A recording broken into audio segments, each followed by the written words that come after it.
When a seamstress pulls a bleeding stranger from a Queen's alley and stitches him back together, she has no idea she's just saved the most dangerous man in the city, or that the strange tattoo on her neck holds the one secret that could destroy his empire. What starts as an act of mercy becomes a calculated seduction, a public humiliation, and finally, a brutal war that will force both of them to choose between power and redemption. If you want to see how a crime boss learns that some things can't be taken by force, stay with me until the end. Hit like and drop a comment with your city so I can see how far this story travels. The needle slipped, and Evelyn Hart didn't even flinch when it punctured her thumb. Blood welled up, bright against the cream-colored silk she'd been hemming for the past 3 hours, and she just pressed her thumb to her jeans and kept going. Pain was background noise now, had been for years. "Evie, you're bleeding on Mrs. Chen's dress." Evelyn looked up. Her mother stood in the doorway of their cramped back room, one hand braced against the frame like she needed it to stay upright. Margaret Hart's fingers were gnarled from 30 years of holding needles, her knuckles swollen to the size of walnuts, but her eyes were still sharp. "I'm not bleeding on it." Evelyn held up the fabric. "See? Clean." "You will be if you don't take a break." "Can't. She needs it by Friday." "It's Tuesday. And we have 6 other orders due this week." Evelyn tied off the thread with quick, practiced movements that would have made a surgeon jealous. When did taking breaks start paying rent? Margaret's face did that thing it always did, softening around the edges while somehow looking more tired. She crossed the small room, her slippers shuffling against the worn linoleum, and put a hand on Evelyn's shoulder. The touch was light. Margaret had learned not to grip too hard anymore. "Your father wouldn't want you. Dad's been dead for 8 years. Evelyn didn't mean for it to come out sharp, but the words had edges regardless. She set down the dress and looked at her mother properly. "I'm sorry. I'm just tired." "I know, baby." The shop was closing in around them. Not literally, though the walls did seem to lean inward some days. Hart and Daughter Tailoring occupied the ground floor of a building that should have been condemned a decade ago, wedged between a bodega that sold lottery tickets and expired milk and a laundromat that flooded every time it rained. The sign out front still had both their names on it, even though Margaret's hands could barely hold a needle anymore. Evelyn stood and stretched, feeling her spine crack in 3 places. 26 years old, and she moved like she was 50. "I'm going to take the trash out. Lock up if I'm not back in 10. It's past midnight." So it's dangerous." Evelyn grabbed the 2 bags of fabric scraps they'd accumulated that day. The little pieces of other people's lives that didn't fit, that got cut away and thrown out. She knew how they felt. "Mom, we live in Queens. Everything's dangerous." The February air hit her like a slap, cold enough to hurt, the kind of cold that got into your bones and made a home there. Evelyn hauled the bags toward the dumpster in the alley beside the building, her breath coming out in white clouds. The streetlight at the alley's mouth had been broken for 3 months. Nobody bothered fixing things in this neighborhood unless they were already dead. She was halfway to the dumpster when she heard it. Not a sound exactly, more like the absence of sound in a place where there should have been noise. The bodega's back door always rattled, the laundromat's dryer always thumped. But right now, the alley was holding its breath. Evelyn stopped walking. "Hello?" Stupid question. If someone was there, they probably weren't interested in polite conversation. She should have gone back inside. Should have dropped the bags and run. But her feet kept moving forward, pulled by something she couldn't name, and that's when she saw him. A man. Slumped against the brick wall about 10 feet from the dumpster, one hand pressed to his side, dark liquid seeping between his fingers. His head was down, his expensive-looking coat torn and stained. Even in the dim light from the street, Evelyn could tell he didn't belong here. Everything about him screamed money. The cut of his clothes, the watch on his wrist, even the way he bled looked expensive. Jesus Christ. She dropped the trash bags.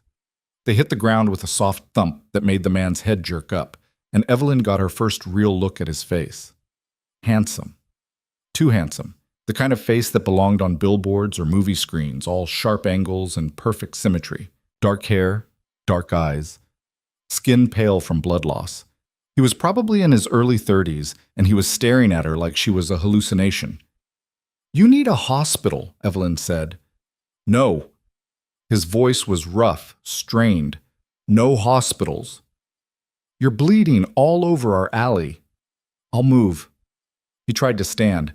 His legs gave out immediately, and he would have face-planted into the concrete if Evelyn hadn't lunged forward and caught him. He was heavier than he looked, all muscle under that fancy coat, and the smell of blood hit her nose, metallic and warm and wrong. Stop being an idiot. She got her shoulder under his arm, bracing his weight. Can you walk? I don't know you. Great. I don't know you either. Can you walk or not? He could, barely. They made it about 5 feet before his knees buckled again, and this time Evelyn let him slide down to sit with his back against the wall. Up close, she could see the damage. Whatever had cut him had gone deep. The blood was still coming, soaking through his shirt, dripping onto the ground.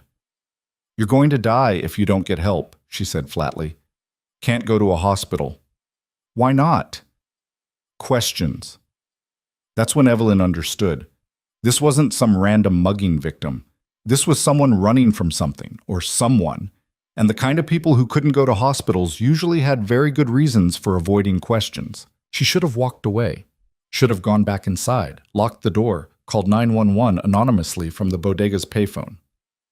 But Margaret Hart had raised her daughter to believe that some things mattered more than common sense, and apparently saving bleeding strangers in alleys was one of them. Can you make it to my shop? His eyes focused on her, really seeing her for the first time.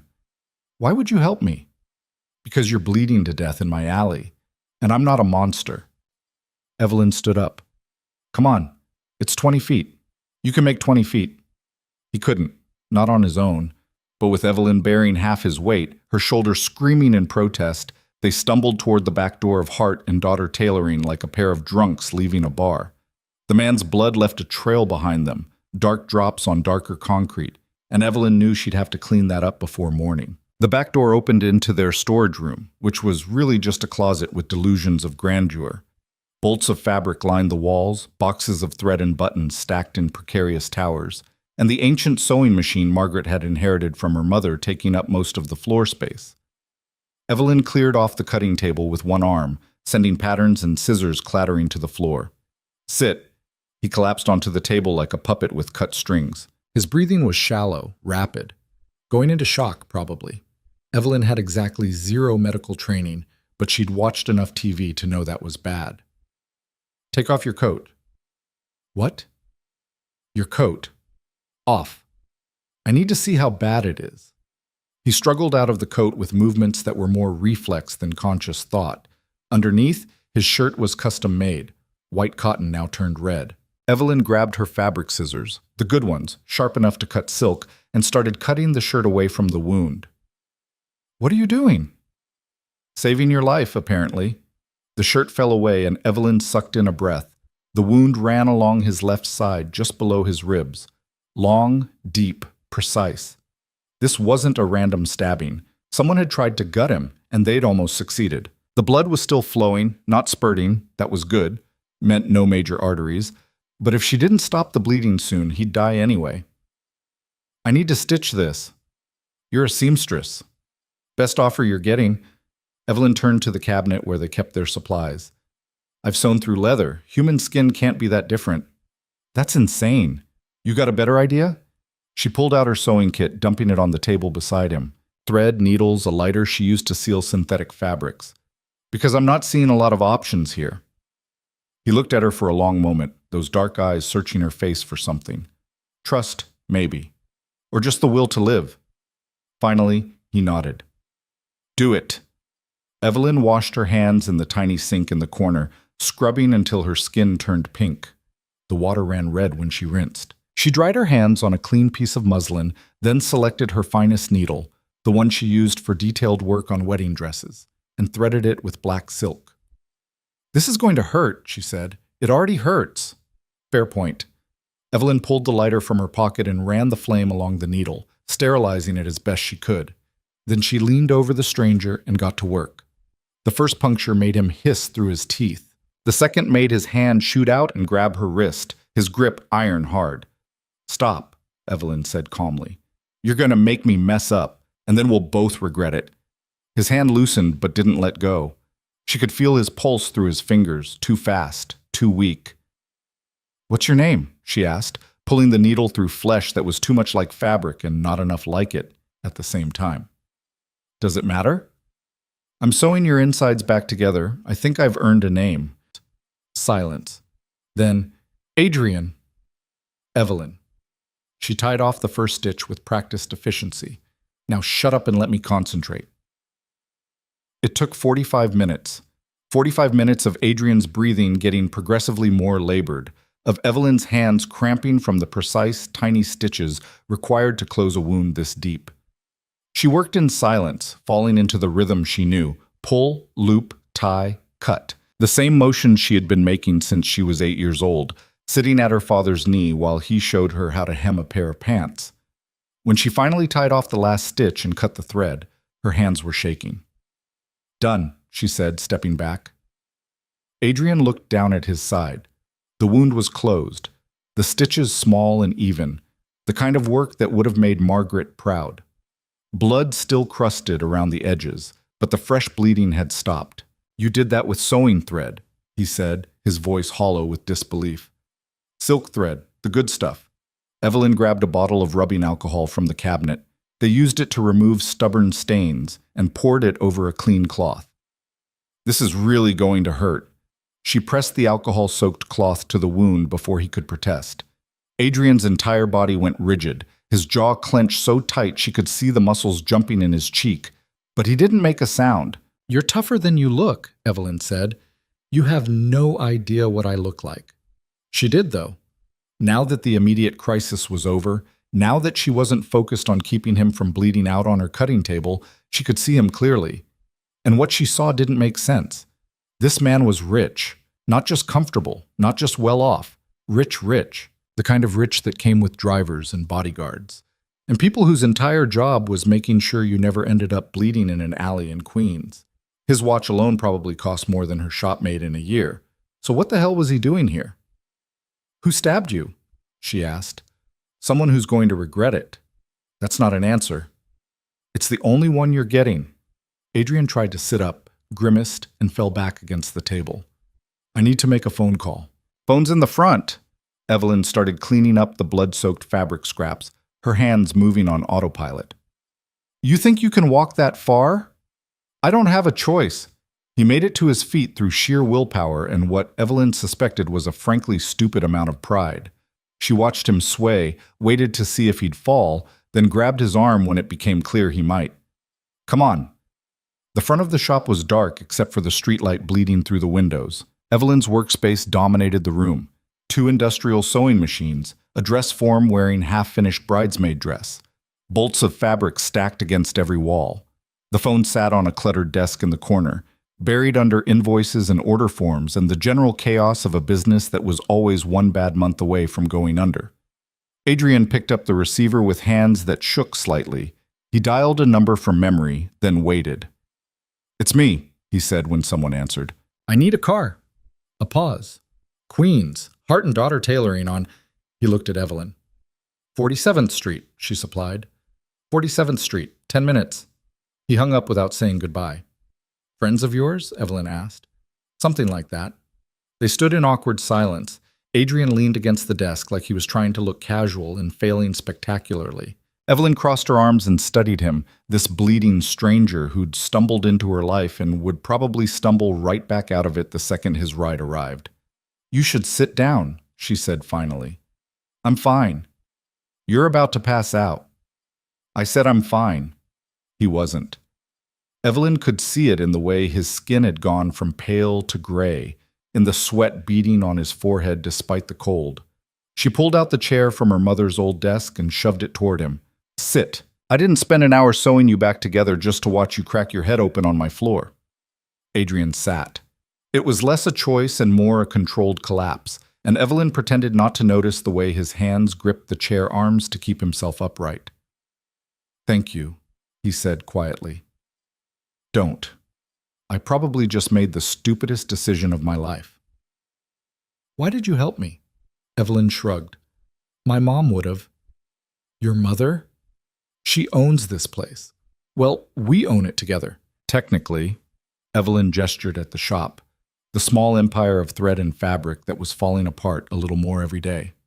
She taught me that you help people when they need it, even when it's inconvenient, especially when it's inconvenient. That's a dangerous philosophy. Yeah, well, nobody ever accused us of being smart.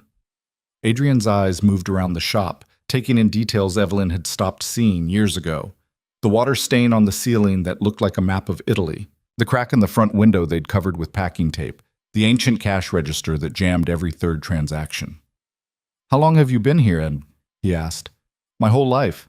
My dad opened this place before I was born. He did the tailoring. My mom did the alterations." Past tense, always past tense now.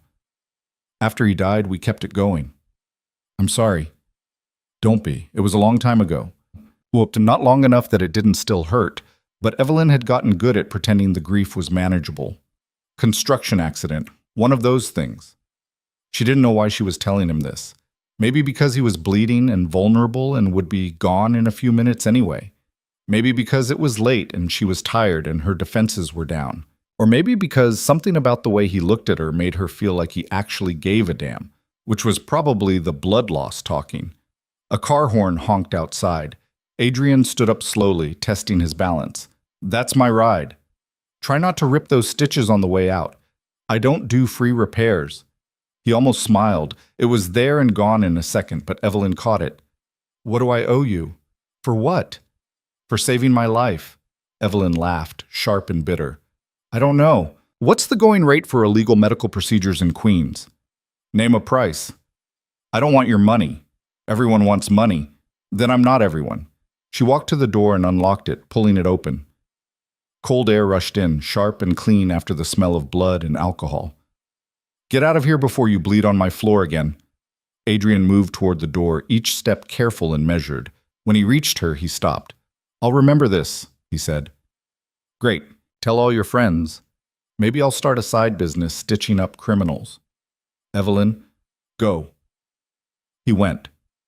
Evelyn watched him walk to the black sedan idling at the curb, watched someone she couldn't see open the back door, watched Adrian fold himself into the car with movements that had to hurt. The door closed. The car pulled away. And just like that, he was gone. Evelyn locked the door and leaned her forehead against the cool glass. Her hands were still shaking. Now that the adrenaline was wearing off, she was starting to understand exactly how monumentally stupid she'd just been. That man could have been anyone, could have done anything. And she'd brought him into her shop, her home, the place where her mother slept upstairs, and stitched him back together with silk thread and hope. "Evie?" She turned. Margaret stood at the bottom of the stairs in her bathrobe, her gray hair loose around her shoulders. "I thought I heard voices," Margaret said. "Just me, talking to myself." "You're a terrible liar," Evelyn sighed. "There was a guy. He was hurt. I helped him."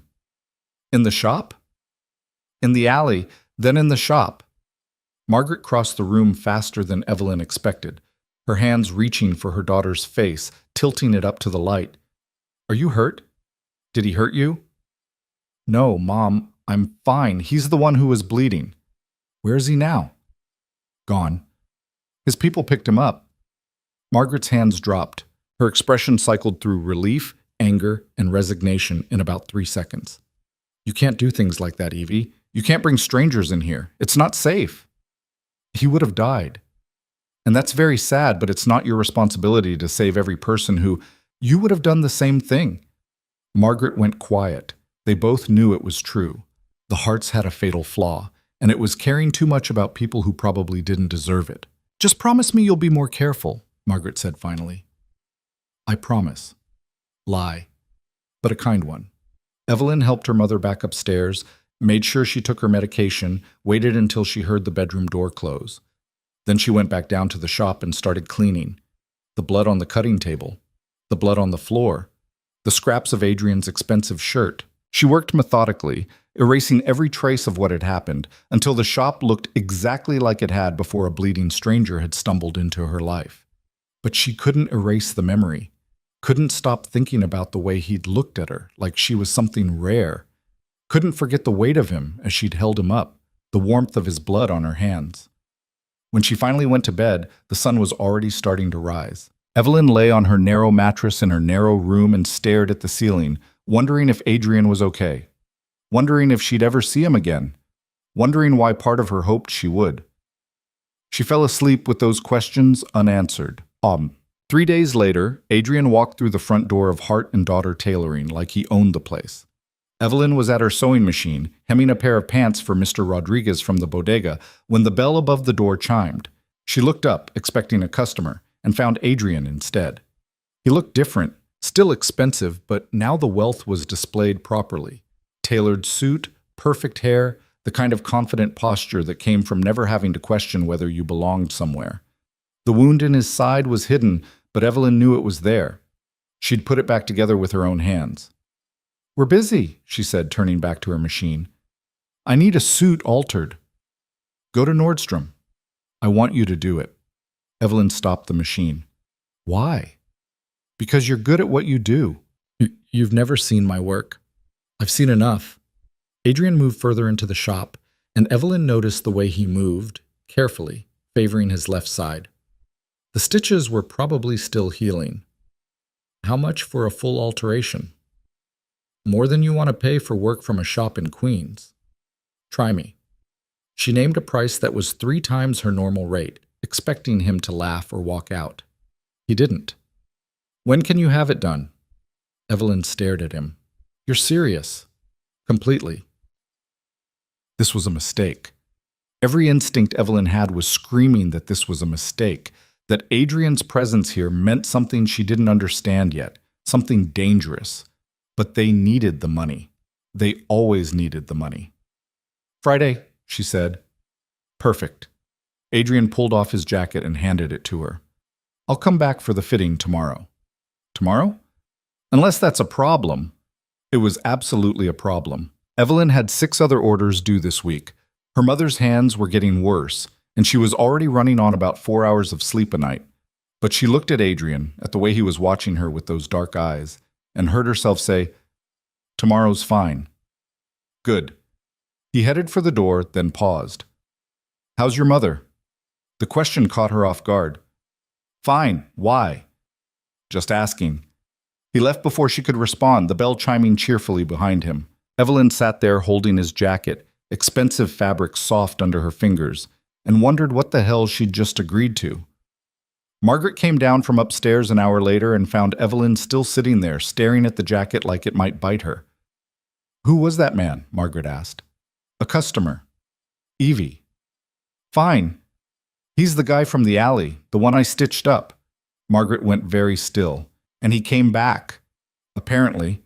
"Why?" That was the question, wasn't it? Why would someone like Adrian come back to a place like this? He could get his suits altered anywhere, by people with actual training and proper equipment. So why here? "I don't know," Evelyn said, "but I'm going to find out." Adrian came back the next day, and the day after that, and the day after that. At first, Evelyn told herself it was normal.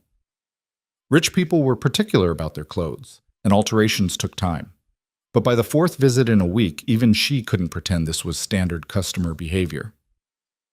"The shoulders need to be taken in," Adrian said, standing in front of the full-length mirror they'd wedged into the corner of the shop. He was wearing the suit jacket she'd already altered twice. Evelyn knelt beside him with her pincushion, trying not to notice how close she was to his body. "The shoulders are fine. They're too wide. They're exactly the measurement you gave me." "I changed my mind." She sat back on her heels and looked up at him. "You're wasting my time." "I'm paying for it." "That's not the point." Adrian met her eyes in the mirror. "Then what is the point?" That he kept coming back. That he'd spent more money on alterations in the past week than most people spent on rent. That every time the bell above the door chimed, Evelyn's heart did this stupid little jump because she thought it might be him. "The point is I have other customers," she said, standing up and brushing off her knees. "And you're taking up time I don't have." "Fire them." "What?" "Your other customers. Fire them. I'll pay you twice what they're paying." Evelyn laughed, sharp and disbelieving. "You can't just buy all my time." "Why not?" "Because that's insane. It's business. It's something, but it's not business." She pulled the pins from the jacket's shoulders with quick, irritated movements. "Take this off." I'll have it done by Monday. I need it by Friday. Then you should have brought it to me earlier. Adrian shrugged out of the jacket and handed it to her, his fingers brushing hers in a way that felt deliberate. What if I paid triple? What if you stopped trying to throw money at every problem? That usually works. Not here, it doesn't. Evelyn folded the jacket over her arm and moved back to her workspace, trying to put distance between them. We'll have it ready when we have it ready. She expected him to argue. Instead, he said, Your mother's hands are getting worse. Evelyn's head snapped up. Excuse me? I noticed yesterday the way she holds the scissors. She's compensating for pain in her left hand. You don't know anything about my mother. I know arthritis when I see it. Adrian leaned against the cutting table, casual as anything, like he hadn't just crossed a line he had no business crossing. How long has she been struggling? Get out. Evelyn, get out of my shop. He studied her for a long moment, and Evelyn hated the way he looked at her, like he could see past all the walls she'd built, straight down to the scared, exhausted girl underneath. Then he straightened and headed for the door. Friday, he said. I'll be back Friday. The door closed behind him, and Evelyn stood there shaking with an anger she didn't fully understand. Who the hell did he think he was? Coming into her shop, noticing things about her mother, acting like he had any right to care? He's not wrong, you know. Evelyn turned. Margaret was sitting at her old workspace in the corner, a pair of pants in her lap that she'd been hemming for the past hour. Her hands were trembling slightly. Mom, it's getting worse. We both know it. Margaret set down the needle with a careful precision that broke Evelyn's heart. I'm slowing you down. Don't say that. It's true. I don't care if it's true. We're a team. We've always been a team. Margaret smiled, sad and tired. You're a good daughter, Evie. Better than I deserve. Stop it. Evelyn crossed to her mother and knelt beside the chair, taking those gnarled hands in hers. We're going to figure this out. I'll take on more work. We'll raise our prices. Something. You're already working yourself to death. Then I'll work harder. That's not a solution. But it was the only one Evelyn had. She kissed her mother's knuckles, carefully, because pressure hurt now, and stood up. I need to finish Mrs. Patterson's dress. You should rest. Evie, please, Mom, just rest. Margaret went upstairs without another word, and Evelyn turned back to her sewing machine. The jacket Adrian had left sat on the cutting table, expensive fabric mocking her with its perfection. She picked it up, felt the weight of it, the quality. Then she got to work. Friday came. Adrian showed up at exactly 3 o'clock, like he'd timed it, and Evelyn had his jacket ready. Try it on, she said, handing it over without preamble. He did. The fit was perfect. She'd made sure of it, had spent an extra 2 hours getting the shoulders exactly right, even though she'd told herself she didn't care. Adrian turned in front of the mirror, checking the lines, and Evelyn waited for him to find something else to complain about. It's perfect, he said instead. I know. How much do I owe you? She named the price they'd agreed on. He pulled out his wallet and handed her 3 times that amount. That's too much, Evelyn said. Consider it a tip. I don't want your tips. Then consider it payment for future services. Adrian was doing that thing again, looking at her like she was a puzzle he was trying to solve. I'm going to need more alterations. You don't have any more suits. I'll buy more suits. This was getting ridiculous. Evelyn crossed her arms and stared him down. Why are you really here? I told you I need bullshit. You don't need me to alter your clothes. You could go anywhere, somewhere better. So why do you keep coming back? Adrian went quiet. Outside, a bus rumbled past, shaking the windows. Someone was yelling in Spanish on the street corner. Normal sounds, normal chaos, but inside the shop everything had gone still. You saved my life, Adrian said finally. So this is what, gratitude? Something like that? I don't want your gratitude either. What do you want? Evelyn opened her mouth, then closed it. What did she want? Money, obviously. Enough to pay rent without lying awake at night doing math. Enough to get her mother real treatment, the kind that might actually help. Enough to stop feeling like she was drowning. But standing here looking at Adrian, she realized that wasn't the whole truth. What she wanted was for him to stop looking at her like that, to stop making her feel seen, To stop being so goddamn present every time he walked through that door. I want you to be honest with me, she said. About what? About why you're really here. About who you are. About what you want. Adrian's jaw tightened. You don't want to know who I am? Try me. I'm someone your mother would tell you to stay away from. My mother tells me to stay away from everyone. She'd be right about me. They stared at each other, and Evelyn felt something shift in the air between them. This wasn't customer and seamstress anymore. This was something else, something dangerous, and she should have stepped back, should have taken the money and shown him the door and never let him come back. Instead, she said, I'm not afraid of you. You should be. Why? What are you going to do, bleed on my floor again? Adrian almost laughed. Almost. You have no idea what I'm capable of. Then show me. The words hung there, challenging and reckless, and Evelyn watched something change in Adrian's expression. A wall coming down, maybe, or a decision being made. Have dinner with me, he said. What? Tomorrow night. Let me take you to dinner. I don't date customers. I'm not asking as a customer. Evelyn's heart was doing that stupid jumping thing again. Then what are you asking as? As someone who'd like to get to know you better. She should have said no. Every rational part of her brain was screaming at her to say no, to keep this professional, to not get involved with a man who showed up bleeding in alleys and carried himself like violence was something he wore under his skin. Okay, she heard herself say. Okay? One dinner, and if you're boring or an asshole, I'm never altering your clothes again. Adrian smiled, real and genuine, and it transformed his whole face. Deal. He left with his jacket, and Evelyn stood there wondering what the hell she'd just agreed to.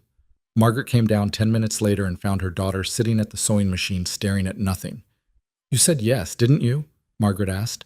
How did you have that look? What look? The same one I had when I met your father. Margaret sat down heavily in her chair. Please tell me you know what you're doing. I have no idea what I'm doing. That's what I was afraid of. Adrian picked her up at 7. Evelyn had spent an hour trying to figure out what to wear before settling on the only dress she owned that wasn't covered in thread and fabric scraps. A simple black thing she'd made herself 3 years ago and never had occasion to wear. She felt ridiculous putting on makeup, doing her hair, pretending this was a real date, not just dinner with a customer who happened to be absurdly attractive and possibly criminal. When she came downstairs, Margaret was waiting by the door. You look beautiful, her mother said.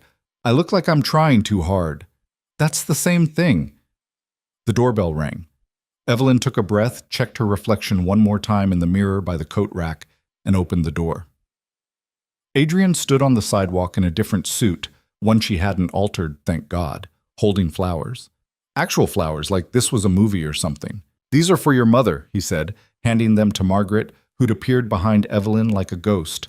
Margaret took the flowers with hands that barely shook at all. That's very thoughtful. It's the least I could do. Your daughter saved my life. She has a habit of that. Margaret looked at Evelyn, then at Adrian, then back at Evelyn. Have her home by midnight. Mom, I'm 26. Then have her home by 12:30. Adrian's mouth twitched. Yes, ma'am. The car waiting at the curb wasn't the same one from that first night, but it was just as expensive. Black, sleek, with windows tinted so dark Evelyn couldn't see inside. A driver stood by the rear door and he opened it as they approached. This is excessive, Evelyn said. This is normal for me. That's kind of sad. Adrian paused halfway into the car. Why? Because normal people take the subway. I'm not normal people. Yeah, I'm starting to figure that out. The restaurant was in Manhattan, which meant crossing the bridge and entering a completely different world. Evelyn pressed her face to the window and watched the city lights blur past, feeling like a kid on a field trip. She'd lived in New York her entire life, but Manhattan might as well have been a foreign country. Too clean, too bright, too expensive for people like her. The restaurant was worse. All white tablecloths and wine lists thicker than phone books, with waiters who moved like dancers and spoke in hushed, reverent tones. Evelyn felt underdressed, out of place, like everyone could tell she didn't belong here. Relax, Adrian said as they were seated at a table by the window. Easy for you to say. You probably eat here every week. I've never been here before. Seriously? I wanted it to be special. Evelyn looked at him across the candlelight. This man who'd stumbled into her alley, bleeding and desperate, and had somehow turned into someone taking her to fancy restaurants. Why? Why what? Why does it need to be special? It's just dinner. It's not just dinner. Adrian leaned forward, his eyes intense. I haven't been able to stop thinking about you since that night. That's probably the blood loss. It's not the blood loss. Then what is it? He was quiet for a moment, choosing his words carefully.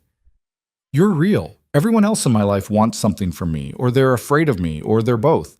But you looked at me like I was just a person, someone who needed help. And you helped me without asking for anything in return. I still don't want anything from you. I know. That's why I can't stop thinking about you. The waiter appeared with menus, saving Evelyn from having to respond. She studied the options without really seeing them, her mind spinning. This was a mistake. She was in way over her head. Adrian wasn't just some rich guy with boundary issues. He was something else entirely, and she was starting to understand that getting involved with him meant stepping into a world she didn't understand. But when she looked up and met his eyes across the table, all those rational thoughts evaporated. They talked through dinner. Adrian asked about the shop, about her father, about how she'd learned to sew. Evelyn found herself telling him things she rarely talked about. How her dad had died when a scaffolding collapsed. How she'd dropped out of college to help her mother keep the business afloat. How sometimes she felt like she was drowning in other people's expectations. What would you do? Adrian asked. If money wasn't an issue. If you could do anything. Design my own clothes. The answer came instantly before Evelyn could stop it. Not alterations, original pieces, things that matter. So why don't you? Because rent doesn't pay itself. It could, if you had backing. Evelyn shook her head. I'm not asking you for money. I'm not offering money. I'm offering opportunity. It's the same thing. It's not. Adrian reached across the table and took her hand, and Evelyn's breath caught at the contact. You're talented, Evelyn. I've seen your work. The stitches you put in my side were better than what most surgeons could do. The alterations you've done for me are flawless. You could build something real if you had the right support. Support from you? Why not? Because I barely know you. Because this feels like charity. Because... She pulled her hand back. Because I don't want to owe you anything. You wouldn't owe me anything. That's not how the world works. Adrian sat back and something flickered across his face. Frustration, maybe. Or understanding. You're right. I'm sorry, I shouldn't have pushed. They finished dinner in a silence that wasn't quite comfortable but wasn't hostile either. When the check came, Adrian paid without looking at it, and they left the restaurant and got back in the car. The drive back to Queens felt longer than the drive out, the space between them filled with things neither of them were saying. The car pulled up in front of the shop at 11:45. Adrian walked her to the door, and they stood there on the sidewalk like awkward teenagers. Thank you for dinner, Evelyn said. Thank you for coming. Even though I rejected your business proposal? Especially because you rejected it. Evelyn smiled despite herself. You're a strange man, Adrian. You have no idea. He kissed her then, just leaned in and pressed his lips to hers, gentle and careful, like she was something that might break. Evelyn's brain went blank. She'd been kissed before, but never like this. Never with this much intention, this much weight behind it. When he pulled back, she was breathing hard. Good night, Evelyn, Adrian said. Good night. She went inside on shaky legs and locked the door behind her. Through the window, she watched Adrian get back in his car and drive away. Then she leaned against the door and tried to remember how to think. Margaret was waiting at the top of the stairs in her bathrobe. Well? Her mother asked. Well, what? How was it? Evelyn climbed the stairs and kissed her mother's cheek. It was nice. Just nice? Okay, it was amazing, and I'm terrified. That sounds about right. Margaret put an arm around her daughter's shoulders, careful of her bad hand.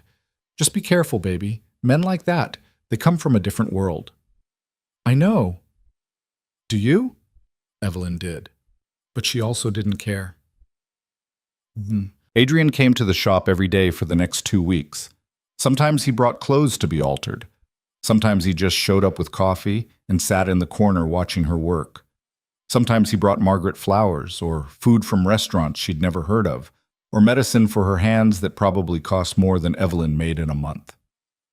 "He's courting you," but Margaret said one afternoon after Adrian had left. "Old-fashioned courting? Nobody courts anymore." "He does." And he did. Adrian was patient, persistent, respectful in a way that made Evelyn's chest ache.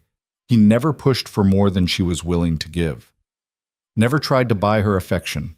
He just showed up, day after day, becoming part of the fabric of her life in a way that felt both terrifying and inevitable. 3 weeks after their first dinner, he took her to the Met. A month after that, to a jazz club in the village. 6 weeks in, he kissed her again in the alley behind the shop, pressing her against the brick wall where she'd first found him bleeding, and Evelyn realized she was falling for him, which is when things started to get complicated. It began small. A black SUV parked across the street that hadn't been there before. A man in an expensive suit who watched the shop from the bodega.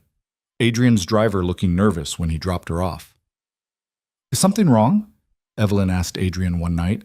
They were in her tiny apartment above the shop, sitting on her worn-out couch, watching a movie neither of them was paying attention to. Adrian had his arm around her shoulders, and she fit against his side like she'd been designed for the space. "No," he said. "Why?" "You've been tense all week." "Just work." "What kind of work?" Adrian went quiet. They'd been dancing around this question for weeks. What exactly he did, where his money came from, why people looked at him with fear and respect in equal measure. Every time Evelyn asked, he deflected. "Import and export," he said finally. "That's vague." "It's complicated. Try me." "Evelyn?" "Adrian." She sat up and turned to face him. "I'm not stupid. I know you're not just some businessman. People don't end up bleeding in alleys because they work in imports." His jaw tightened. "What do you think I do?" "I think you're involved in something illegal, something dangerous. And you're still here."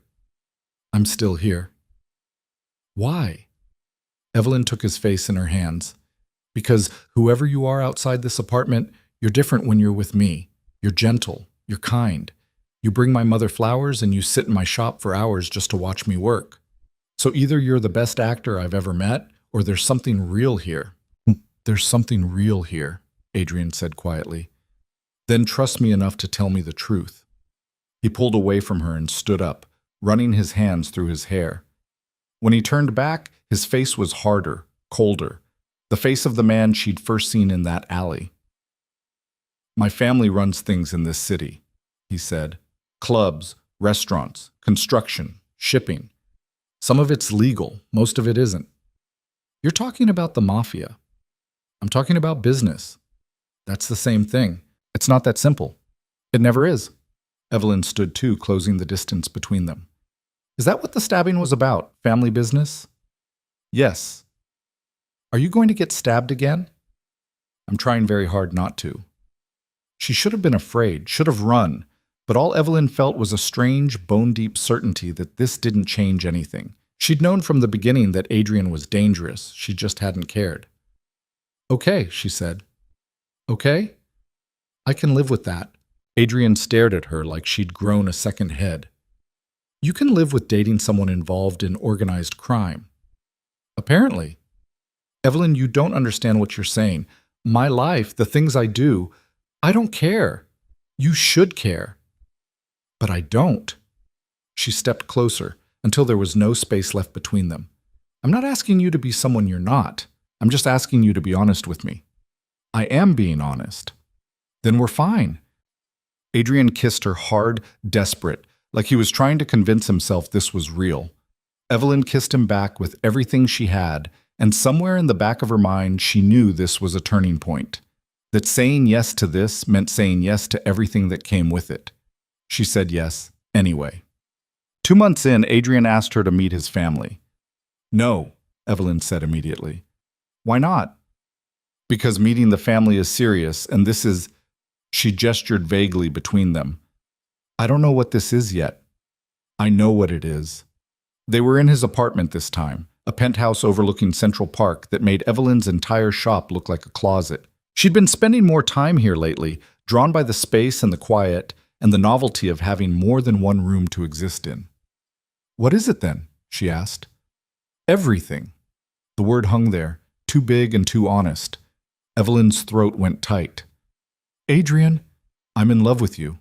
He said it simply, like it was a fact rather than a confession. I have been since that night in the alley, and I'm tired of pretending I'm not.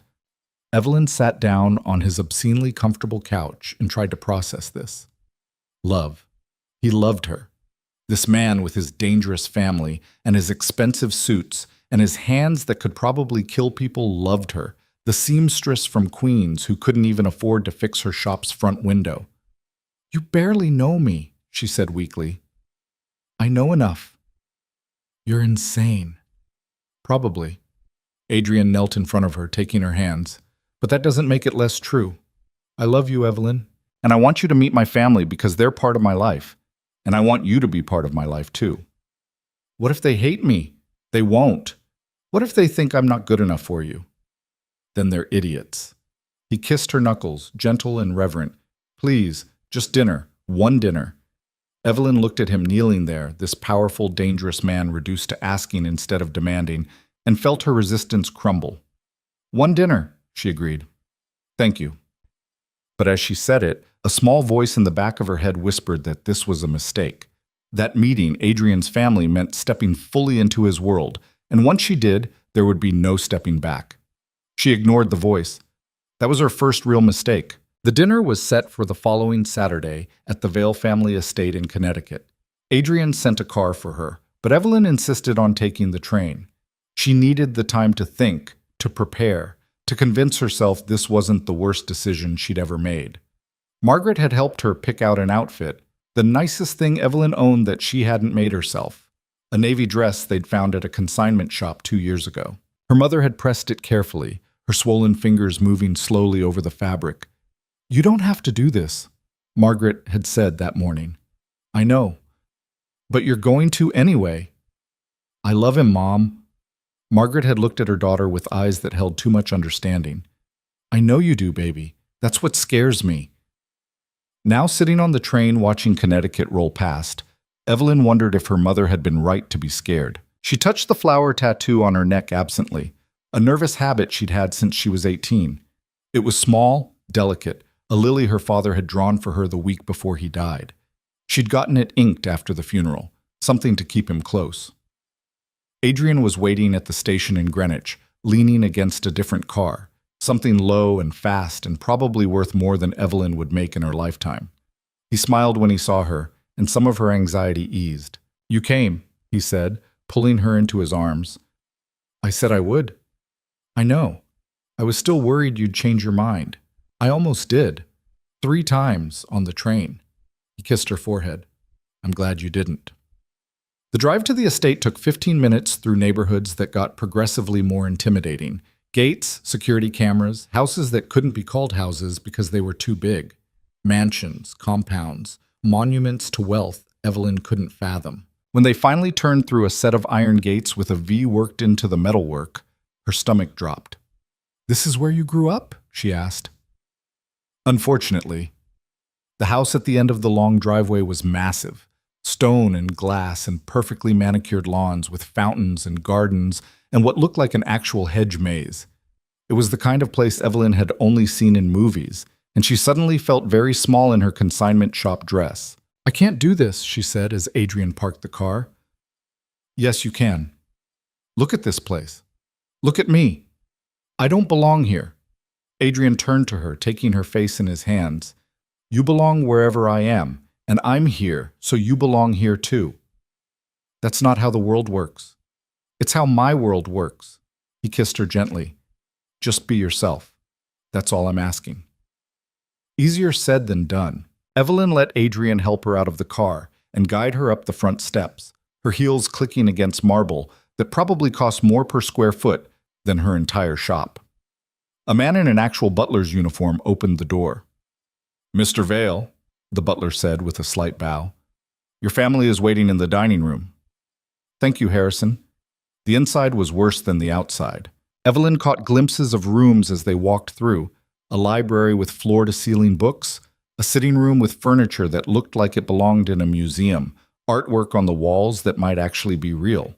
Everything screamed old money, power, the kind of legacy that crushed people like her without even noticing. The dining room was somehow both intimate and enormous. A table that could have seated 20, but was set for 6. Crystal chandelier overhead, windows overlooking gardens that probably required a full-time staff. And sitting at the table, watching Evelyn walk in with expressions ranging from curiosity to outright hostility, was Adrian's family. "Everyone," Adrian said, his hand warm and steady on Evelyn's lower back. "This is Evelyn Hart. Evelyn, this is my family." The man at the head of the table stood first. He was older than Adrian by maybe 10 years, with the same dark eyes but a harder face, like someone had taken Adrian's features and sharpened them into weapons. "Marcus Vale," he said, extending a hand. "Adrian's older brother."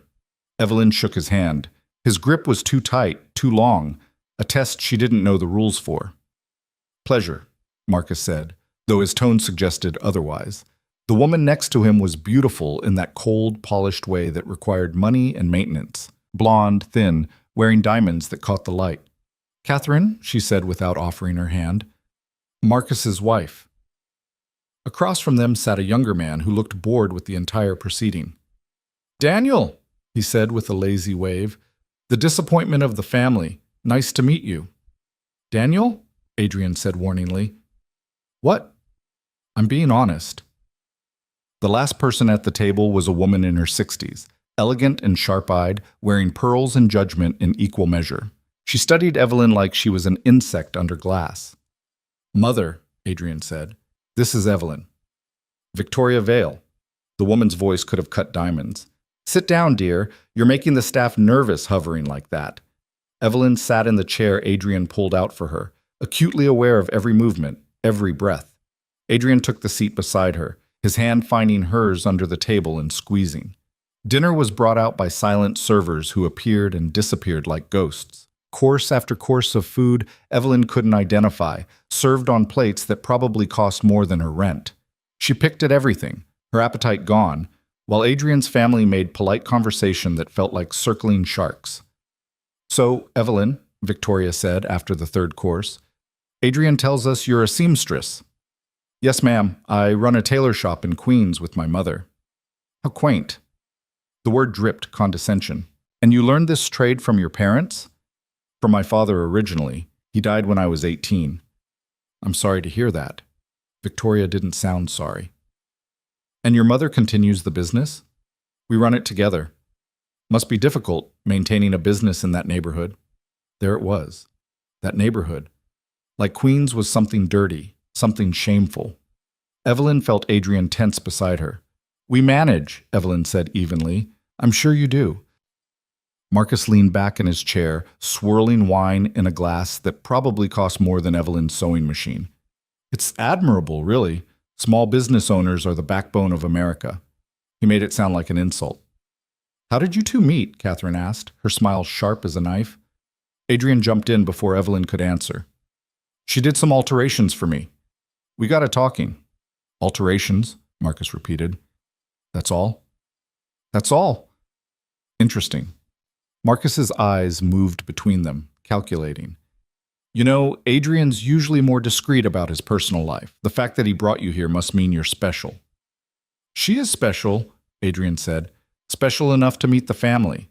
That's quite a statement." Victoria dabbed her mouth with a napkin. "Tell me, dear, what are your intentions with my son?" Evelyn nearly choked on her water. "I'm sorry." "Your intentions? Surely you must have some." "Mother," Adrian said, his voice tight with warning. "It's a fair question. You bring home a girl from Queens, a tradesperson, someone completely outside our social circle. One has to wonder what her motivations are." The implication was clear, and it hit Evelyn like a slap. They thought she was after Adrian's money, thought she was some kind of gold digger who'd latched onto him for what she could get. "My mother doesn't need your money," Evelyn said, her voice colder than she'd intended. "I didn't mention your mother." "You didn't have to." Evelyn set down her fork with careful precision. "You want to know my intentions? I don't have any. Adrian and I are dating. That's it. I'm not planning our wedding or calculating his net worth or whatever it is you think women like me do." "Women like you," Victoria repeated softly. Yes, women who work for a living, women who weren't born into wealth, women who actually have to earn things instead of inheriting them. The table went silent. Even the servers seemed to stop moving. Adrian's hand tightened on hers, and Evelyn couldn't tell if it was support or warning. Then Daniel started laughing. "Oh, I like her," he said, raising his glass. "Finally someone who doesn't kiss ass at these dinners." "Daniel, that's enough," Marcus snapped. "No, he's right." Adrian stood up, pulling Evelyn with him. "This was a mistake. We're leaving." "Sit down, Adrian," Victoria commanded. "No." You will not walk out of this house. Watch me." Adrian looked at his mother with something close to disgust. "I brought Evelyn here because I wanted you to meet the woman I love. But clearly, that was too much to ask." "You love her?" Marcus said it like it was a joke. "You've known her for what, 3 months? Long enough? Long enough to make a fool of yourself, maybe." Marcus stood too, and the temperature in the room dropped. "You think you can just bring some random woman into this family? You think there aren't consequences to that?" "What consequences?" "The kind you should be smart enough to figure out." Adrian went very still. Evelyn had seen him angry before, frustrated, tense. But this was different. This was dangerous. "Are you threatening her?" Adrian asked quietly. "I'm reminding you of reality. You have responsibilities, Adrian, to this family, to the business. You can't just, 'I can do whatever I want.' Not if you want to keep your position, you can't." The brothers stared at each other across the table, and Evelyn suddenly understood this wasn't really about her. This was about power, territory, family dynamics she couldn't begin to understand. She was just the catalyst. "We're done here," Adrian said, taking Evelyn's hand and pulling her toward the door. They made it to the front hall before Marcus's voice stopped them. "She's got a tattoo on her neck. Did you notice that, Adrian?" Adrian froze. "Lily," Marcus continued, walking slowly toward them. "Interesting choice. Lilies symbolize death in some cultures." "Shut up, Marcus. Or maybe it's not about symbolism. Maybe it's about something else." Marcus was close now, studying Evelyn with eyes that saw too much. "You know, there's a story I heard once about a man who worked construction in Queens about 8 years ago. Had a wife and a daughter. Died in an accident that wasn't really an accident." Evelyn's blood went cold. "Marcus," Adrian said warningly, "this man, he was involved in some business he shouldn't have been. Kept records, evidence, things that could hurt a lot of important people. And before he died, he hid those records, encrypted them, left the code with the only person he trusted." "Stop talking." "The code was supposedly hidden in plain sight. A series of numbers worked into something permanent, something his daughter would carry forever." Marcus's eyes fixed on Evelyn's tattoo. "Like a memorial tattoo. The petals on a flower, maybe. The number of thorns on a stem." Evelyn's hand went to her neck, covering the tattoo instinctively. Her father's drawing. The one he'd made her memorize. Made her promise to keep safe. Made her swear she'd get it tattooed exactly as he'd drawn it. She'd thought it was just a father's last gift to his daughter. But her father had been acting strange those last few weeks. Paranoid, scared, telling her mother to take Evelyn and leave the city if anything happened to him. And then the scaffolding had collapsed, and he'd died, and Evelyn had been too broken to question it. "You didn't know," Marcus said, and he sounded almost pleased. "He didn't tell you what it was. Just made you carry it around like a good little girl." "That's enough." Adrian stepped between them, blocking Marcus's view of Evelyn. "We're leaving. Don't follow us." They made it to the car before Evelyn's legs gave out. She collapsed against the passenger door, breathing hard, her mind racing. Her father, her tattoo. A code. "Evelyn?" Adrian's hands were on her shoulders, steadying her. "Look at me." She looked up. His face was tight with something that might have been guilt. "Did you know?" she asked. Did you know about my father? About the tattoo?" Adrian's silence was answer enough. Evelyn shoved him away. "How long?" "Evelyn, how long have you known?"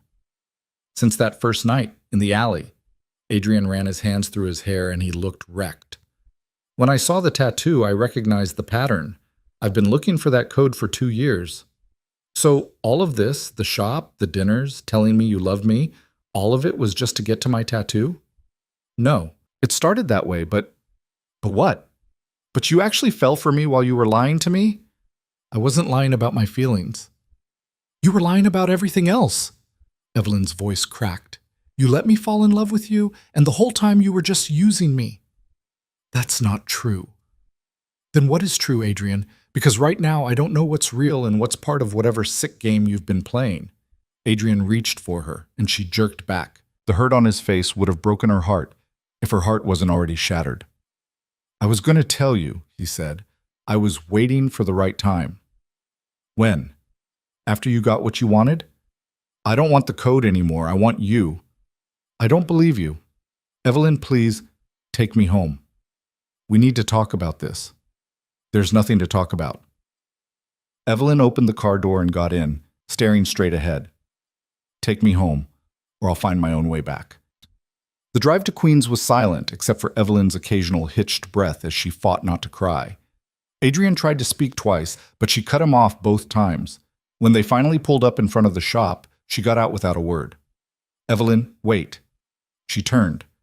Adrian stood by the car, looking more lost than she'd ever seen him. I love you, he said. That was never a lie. It doesn't matter. Evelyn's voice was hollow. You used me. You let me believe this was real when you were just after something my father left behind. So whatever you feel or don't feel, it doesn't change what you did. I can explain. I don't want to hear it. She started for the door, then stopped. Don't come back to the shop. Don't call. Don't send flowers or money or whatever else you think will fix this. We're done. She went inside and locked the door behind her. Through the window, she watched Adrian stand there for a long moment before getting back in his car and driving away. Then she went upstairs, past her mother's concerned questions, into her room, and she finally let herself cry. For 2 weeks, Evelyn existed in a fog. She went through the motions, sewing, eating, sleeping, but it all felt distant, like she was watching herself from the outside. Margaret tried to talk to her, but Evelyn couldn't find the words. How did you explain that the man you loved had only wanted you for a secret you didn't know you carried? Adrian didn't come to the shop, but his presence was everywhere.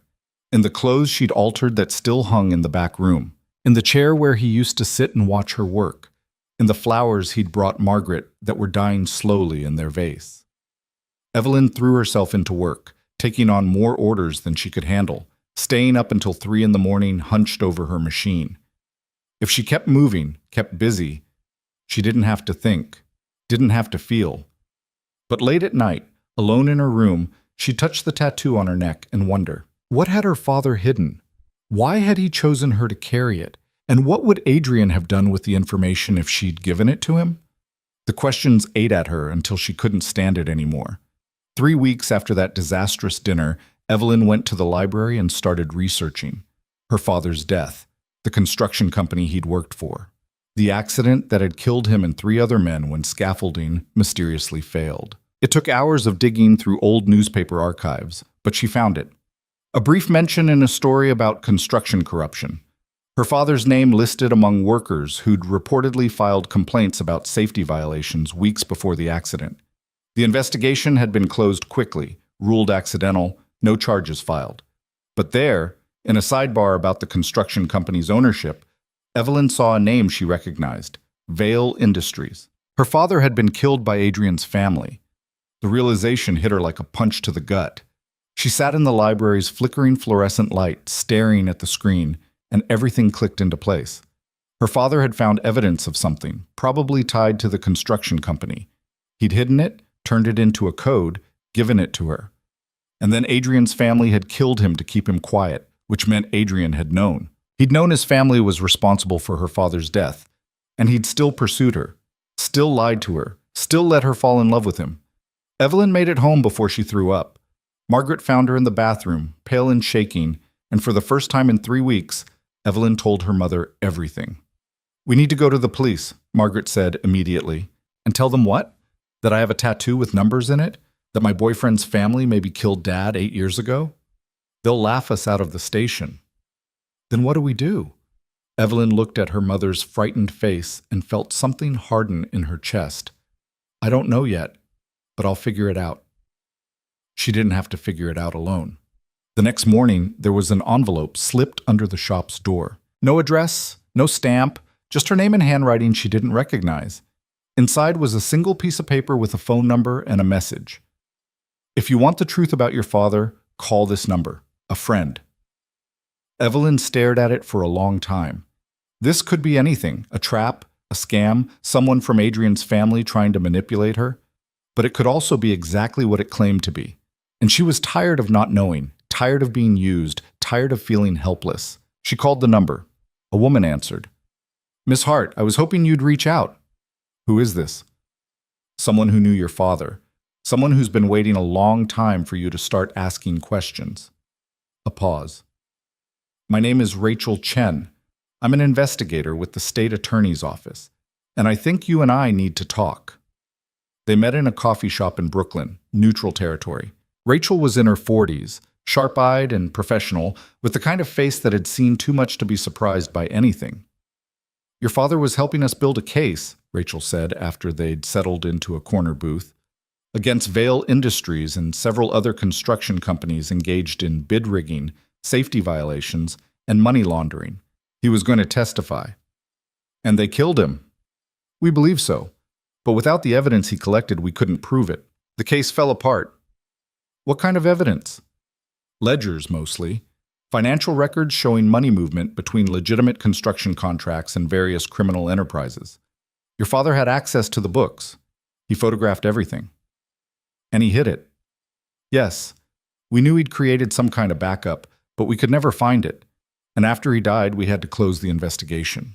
Rachel leaned forward. But if that code is what I think it is, if it leads to those records, we could reopen the case. We could finally get justice for your father and the other men who died. Evelyn touched her tattoo. The code is numbers. Probably coordinates. Bank account numbers. Safety deposit box locations. Something that would point us to where he stored the physical evidence. And if I give this to you, what happens? We investigate. We build a case. With luck, we bring down one of the biggest criminal organizations in New York, including Adrian. Rachel's expression softened slightly. I know about your relationship with Adrian Vale. I'm sorry. But yes, he'd likely face charges along with the rest of his family. Evelyn sat back, her coffee cooling in front of her untouched.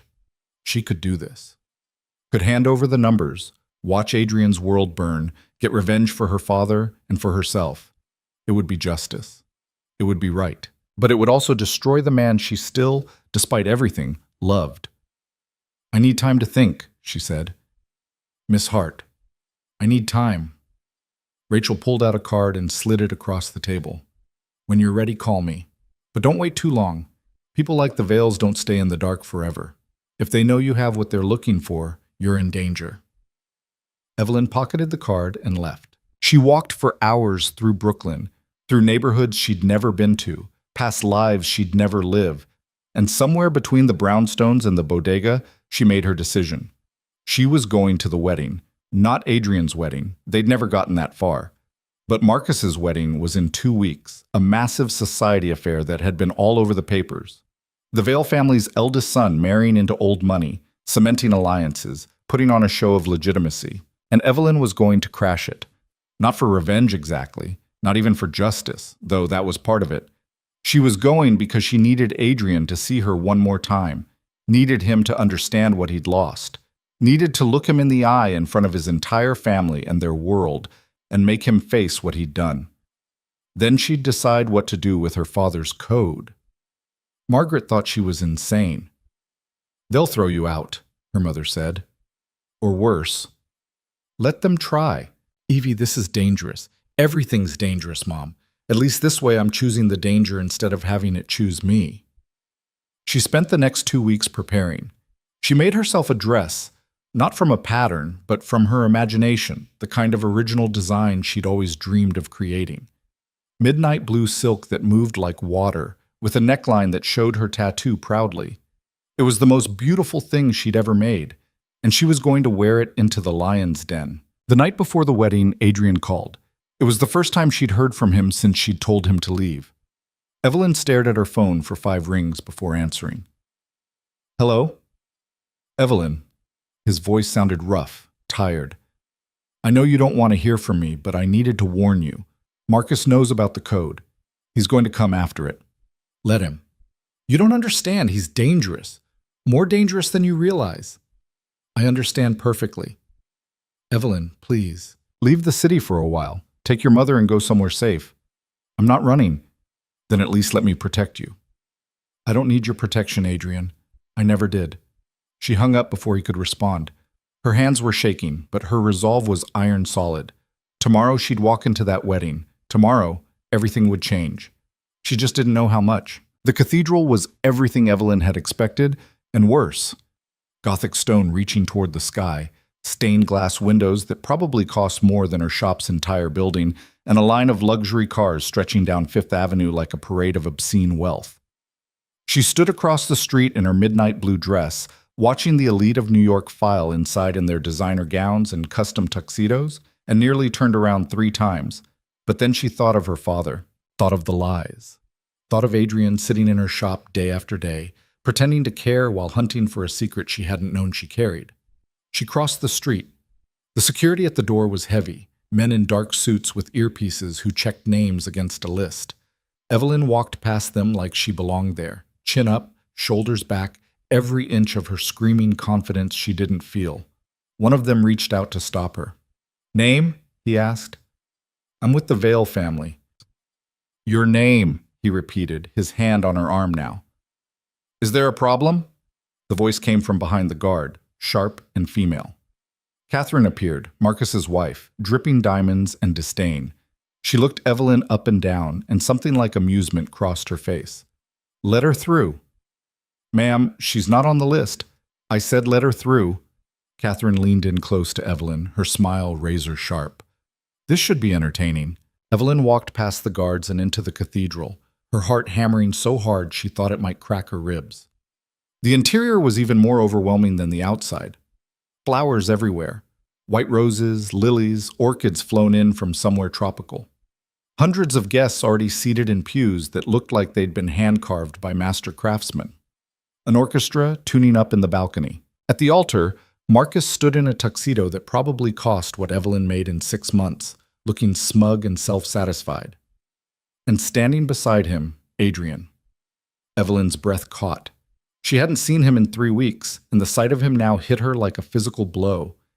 He looked tired, shadows under his eyes that makeup couldn't quite hide, but he was still beautiful in that devastating way that had pulled her in from the beginning. As she watched, he scanned the crowd, and his eyes found hers. The color drained from his face. Evelyn didn't look away. She held his gaze as she walked down the side aisle, found an empty seat near the back, and sat down like she had every right to be there. Adrian said something to Marcus, started to move toward her, but Marcus grabbed his arm and pulled him back. The brothers had a brief, heated exchange that Evelyn couldn't hear. Then Adrian stood rigid at the altar, his jaw clenched so tight she could see it from across the cathedral. The ceremony started. The bride appeared in a dress that probably required a team of people to create, all lace and beading and a train that went on forever. The orchestra played. The priest spoke in a voice that echoed off the vaulted ceiling, and Evelyn sat there in her handmade dress, feeling like a bomb about to go off. She waited through the vows, through the rings, through the moment when the priest asked if anyone had objections to this union. She stayed silent, watching, waiting for the right moment. It came during the recessional. Marcus and his new bride were walking back down the aisle, followed by the wedding party, when Evelyn stood up. The movement caught Adrian's eye. He'd been watching her the entire ceremony, and something in her expression must have told him what was about to happen because he started pushing through the crowd, but he was too slow. "Excuse me," Evelyn called out, her voice cutting through the organ music. "I'm looking for someone." The music stopped. Hundreds of heads turned. Marcus froze halfway down the aisle. "I'm looking for Margaret Hart," Evelyn continued, walking into the center aisle now. "She's my mother. She should be here, but I don't see her." "Young lady," the priest started, but Evelyn ignored him. "She made my dress," Evelyn said, running her hands down the silk. "Stayed up 3 nights straight to finish it because her hands hurt too much to work during the day. She wanted to be here to see me wear it. I told her she was invited." "You weren't invited," Marcus said coldly. "No, but I was told I was part of this family now." That's what Adrian said. Evelyn looked at Adrian, who'd stopped a few feet away, his face stricken. You said I belonged wherever you were. Remember? Evelyn, please, Adrian said quietly. Please what? Please don't make a scene. Please don't embarrass you in front of all your important friends. She laughed, bitter and sharp. Where's my mother, Adrian? He didn't answer. Evelyn turned to scan the crowd. Is Margaret Hart here? Anyone? Silence. Evelyn felt something cold settle in her chest. She'd suspected, but having it confirmed was different. She's not here, Catherine said from somewhere in the crowd, sounding delighted. We couldn't have her at the cathedral. Look at this place. Look at these people. Did you really think we'd let some seamstress from Queens sit among our guests? Catherine, shut up, Adrian snapped. Why? Someone needs to tell her the truth. Catherine stood up, magnificent in her cruelty. Your mother wasn't invited, dear. She was never going to be invited. We sent security to turn her away at the door. She's probably sitting on the steps outside right now, if she hasn't left already. The words hit Evelyn like slaps. Her mother. Outside. Alone. Turned away like she was nothing. You knew, Evelyn said, looking at Adrian. You knew they were going to do that. I tried to stop it, but you didn't. Evelyn's voice was shaking now, rage and hurt mixing into something combustible. You stood up there and let them humiliate her. Let them humiliate me. I didn't have a choice. There's always a choice. Evelyn pulled the engagement ring from her purse, the one Adrian had given her 2 weeks before everything fell apart, the one she'd been carrying around like a talisman against heartbreak. She held it up so everyone could see. You asked me to marry you. You said you loved me. You said I was your future. I meant all of that, Adrian said, and he sounded desperate now. But you still let them lock my mother out of your world, out of our world. Evelyn walked toward him, and the crowd parted like water. You know what I realized? You don't love me. You love the idea of me, the girl who saved you, the girl who didn't care about your money. But the real me? The me that comes with a mother who has arthritis and a shop in Queens and a life that doesn't fit into this? She gestured at the cathedral, the flowers, the wealth. You're ashamed of that me. That's not true. Then where is she, Adrian? Where's my mother? Adrian's silence was damning. Evelyn turned to face the crowd. Hundreds of faces staring at her, some shocked, some entertained, some disgusted. The elite of New York watching a nobody from Queens fall apart in public. I was going to marry into this family, Evelyn said to all of them. I was going to try to fit into your world. I was going to pretend that the things you do, the way you treat people, the way you use people, I was going to pretend it didn't matter because I loved him. She looked back at Adrian. But my mother is sitting outside on the steps of this cathedral because your family decided she wasn't good enough. And you let them. Evelyn? She threw the ring. It hit Adrian's chest and fell to the marble floor with a sound like a gunshot. The diamond caught the light from the stained glass windows, throwing rainbow fractals across the stone. We're done, Evelyn said. We were done the moment you lied to me about why you wanted me. But this? She gestured at the cathedral doors. This is me making sure you understand exactly what you lost. She turned and walked back up the aisle, her heels clicking against marble, her dress swirling around her legs. The crowd watched in silence. Adrian called her name once, his voice breaking, but she didn't stop, didn't look back. The cathedral doors opened, and there, sitting on the stone steps with her swollen hands folded in her lap, wearing a dress she'd made herself that was beautiful and completely out of place, was Margaret. Evelyn's mother looked up as the doors opened. Her eyes were red, but she wasn't crying anymore. I'm sorry, baby, Margaret said. I tried to get in, but they said... I know what they said. Evelyn sat down beside her mother on the cold stone steps. And I just told all of them exactly what I thought about it. Oh, Evie, what did you do? What you raised me to do. I stood up for us. Margaret took her daughter's hand, careful of her aching joints. Your dress is beautiful. You made it beautiful. They sat there together on the cathedral steps while inside the wedding reception presumably continued. Evelyn could hear muffled music, voices, the sound of a party she was no longer part of. She didn't care. Let's go home, she said. They took the subway back to Queens because it was familiar and because neither of them belonged in hired cars anymore. Margaret fell asleep against Evelyn's shoulder somewhere around Grand Central, and Evelyn sat there holding her mother up, watching the city blur past through dirty windows. When they got back to the shop, it was nearly dark. Evelyn helped Margaret upstairs, made sure she took her medication, waited until her mother was asleep before going back down to the shop. She stood in the middle of the room, her workspace, her father's legacy, the place where Adrian had sat and watched her work and pretended everything between them was real and let herself feel it all. The grief, the rage, the bone-deep exhaustion of loving someone who'd only wanted to use her. Then she pulled out her phone and called Rachel Chen. "I'm ready," Evelyn said when the investigator answered. "I'll give you the code. Are you sure?" "I'm sure." The victim's name is at what? Yes. They met the next morning at the same coffee shop.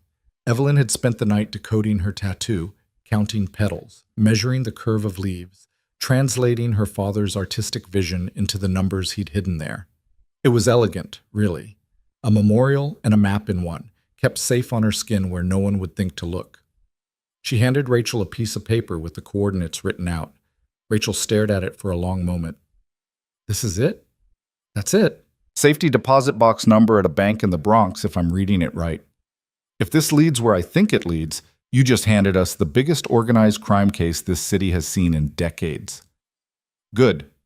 You understand what's going to happen now? The investigation, the arrests. Adrian will likely go to prison." Evelyn's hand went to the tattoo on her neck, covering the code she'd carried for 8 years. "He should have thought of that before he lied to me." Rachel pocketed the paper. "I'll be in touch. And Miss Hart, you might want to be careful for the next few weeks. The Vales won't take this lying down. Let them try something. I'm done being scared." Evelyn went back to the shop and threw herself into work. Orders piled up. People still needed their clothes altered, their hems fixed, their lives held together with needle and thread. She sewed until her fingers ached, until her eyes couldn't focus, until the simple repetitive motion was the only thing keeping her sane. 3 days later, someone threw a brick through the shop's front window. Evelyn was upstairs when it happened, heard the crash, and came running. Glass everywhere, scattered across the floor like dangerous snow. The brick sat in the middle of it all, wrapped in a note. "Give us what we want, or next time it's you." Margaret found her standing there staring at the damage. "We need to call the police," her mother said. "And tell them what?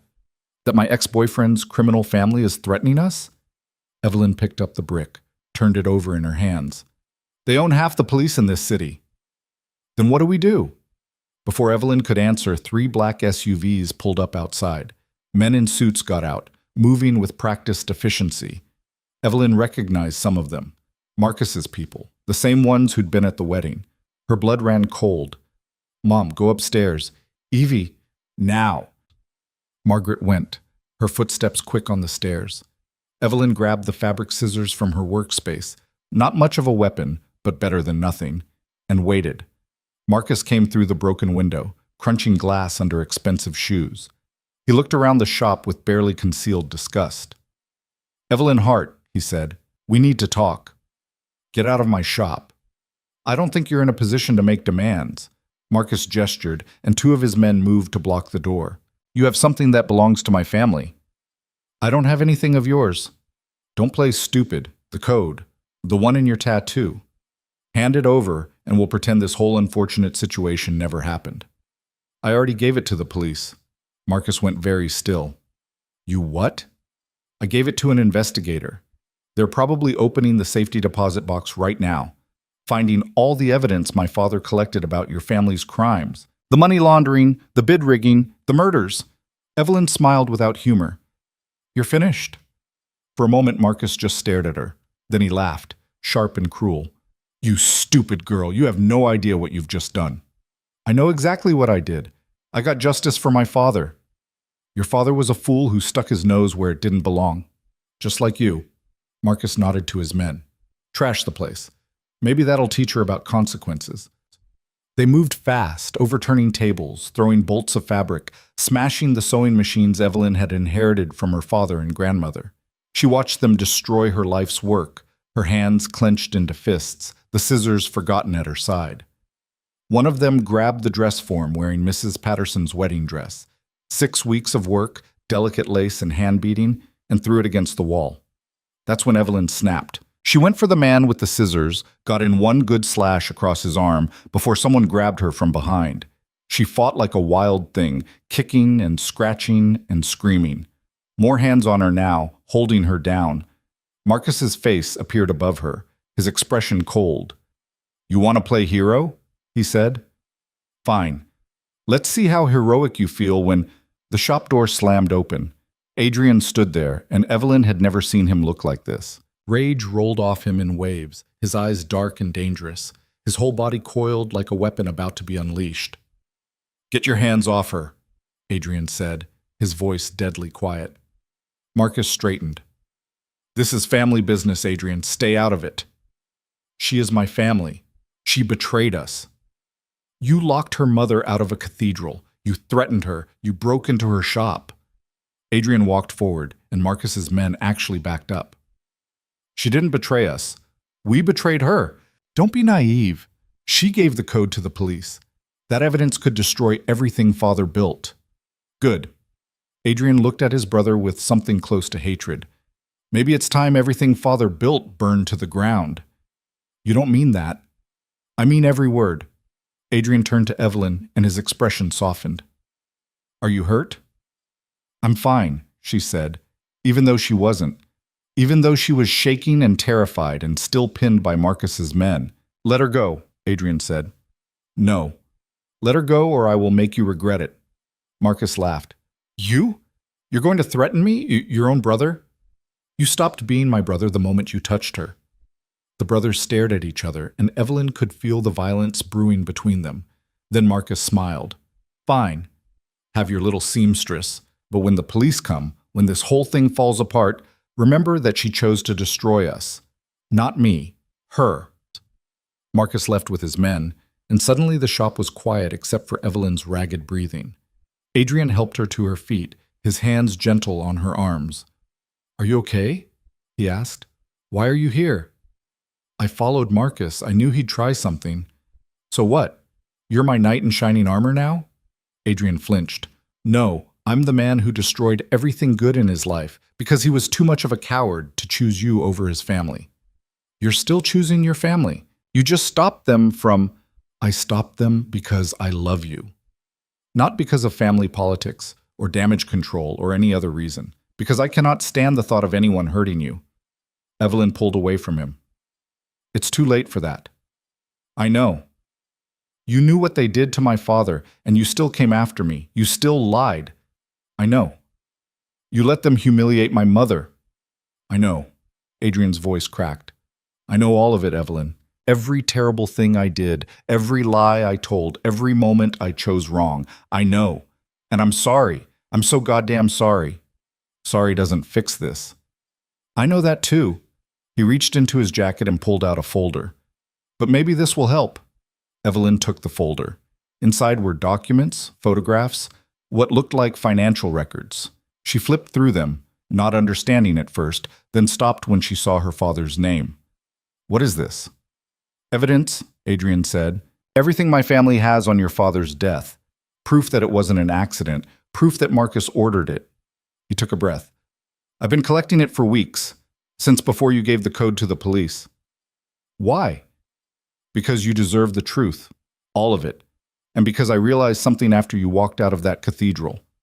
Adrian's eyes were red, like he hadn't slept in days. "I realized I could either protect my family or protect you. And there was never really a choice."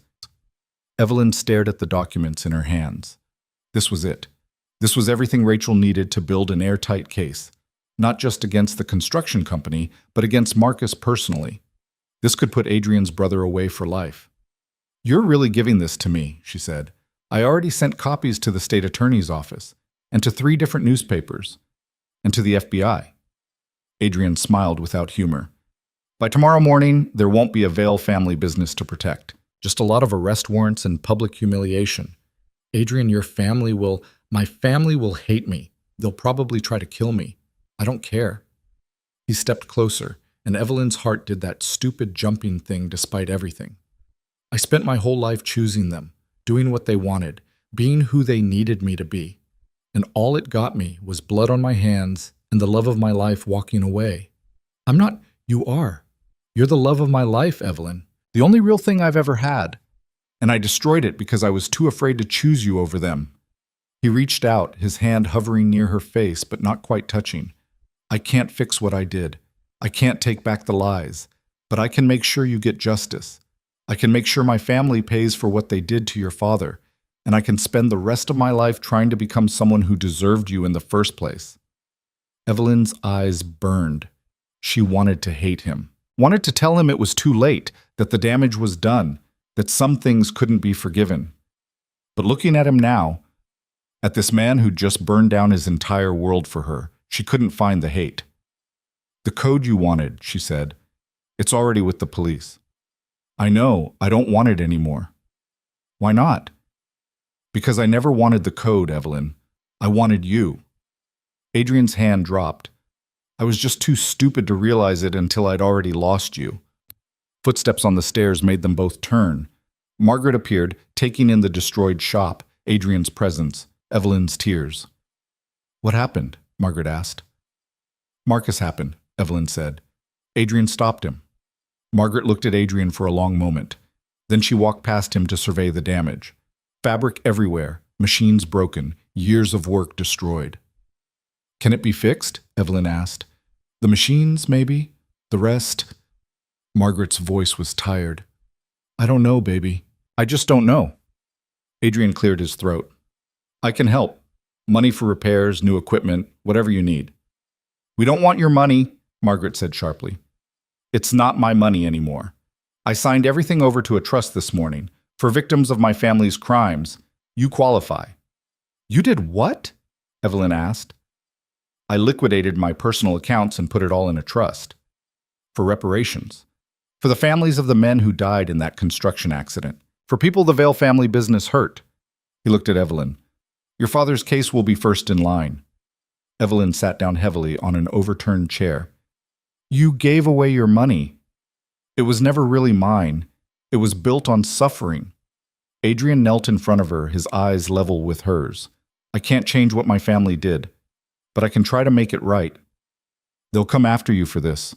Marcus, your mother, all of them. Let them. Adrian, I'm done, Evelyn. Done with the business, done with the family, done with pretending any of it matters more than doing the right thing. He took her hands carefully, like she might pull away. I'm going to testify against them, against all of them, and then I'm going to figure out who I am without them. Margaret was watching them with an expression Evelyn couldn't read. You really mean all this? Margaret asked Adrian. Yes, ma'am. And what are you going to do with yourself after you tear down your family? You have any skills besides being rich and dangerous? Adrian almost smiled. Not really, no. Then you better learn some. Margaret gestured at the destroyed shop. Start by cleaning up this mess. Evelyn and I need to talk. Adrian stood immediately and started gathering scattered fabric. Margaret pulled Evelyn aside to the far corner of the shop. Do you believe him? Her mother whispered. I don't know. Your heart believes him. I can see it. My heart is an idiot.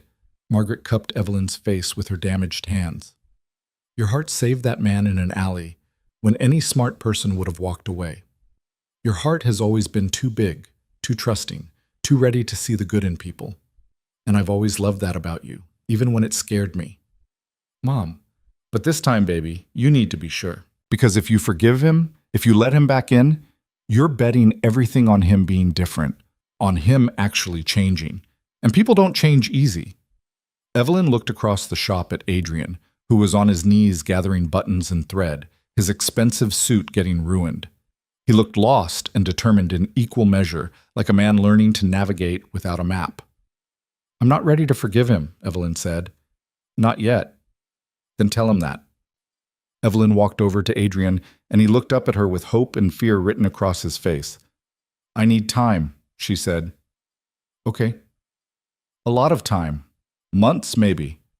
While you figure out who you are without your family. Whatever you need. And you need to prove to me that this is real, that you actually want to change, that you're not just, I will, Adrian interrupted. However long it takes, whatever I need to do, I will prove it to you. Evelyn nodded. Then she held out her hand for the broom leaning against the wall. Start by helping us clean up the mess your brother made. Adrian took the broom and got to work. Adrian showed up the next morning at 7 with coffee and a toolbox he'd clearly never used before. Evelyn watched from the window as he tried to figure out how to open it, fumbling with the latches like they were written in a foreign language. He looks lost, Margaret said from behind her. He is lost. Good. Lost people have to find their way. Can't fake that. They let him struggle with the broken window for 20 minutes before Evelyn went down and showed him how to measure the frame properly. His first 3 attempts were disasters.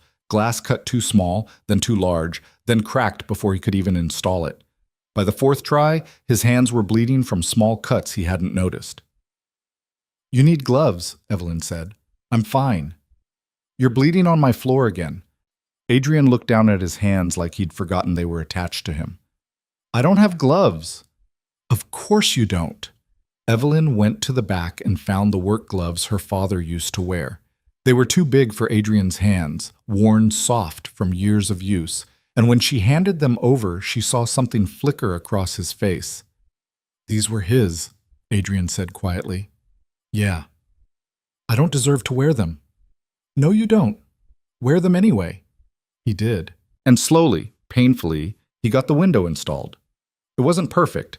The seal wasn't quite right, and Evelyn would have to redo it eventually, but it was whole. The shop had a window again. Thank you, she said when he finished. It's not enough. No, but it's a start. That became the pattern. Adrian showed up every morning and Evelyn gave him tasks. Not because she needed the help, but because she needed to see if he'd actually do it. If he'd show up day after day doing work that was beneath him, learning skills he'd never needed before. He fixed the sewing machines, following YouTube tutorials and calling repair shops when he got stuck. He reorganized the storage room, learned the difference between silk and satin, spent an entire afternoon labeling boxes of thread by color because Margaret's eyes weren't good enough anymore to tell navy from black. And slowly, carefully, he learned to sew. Thread the needle, Evelyn said one morning 2 weeks in. Adrian looked at the needle like it might bite him. Why? Because if you're going to be here, you're going to learn to do what we do. I'm not a seamstress. No, you're a man who needs to understand what my life actually looks like, so thread the needle. It took him 15 minutes and 3 broken threads.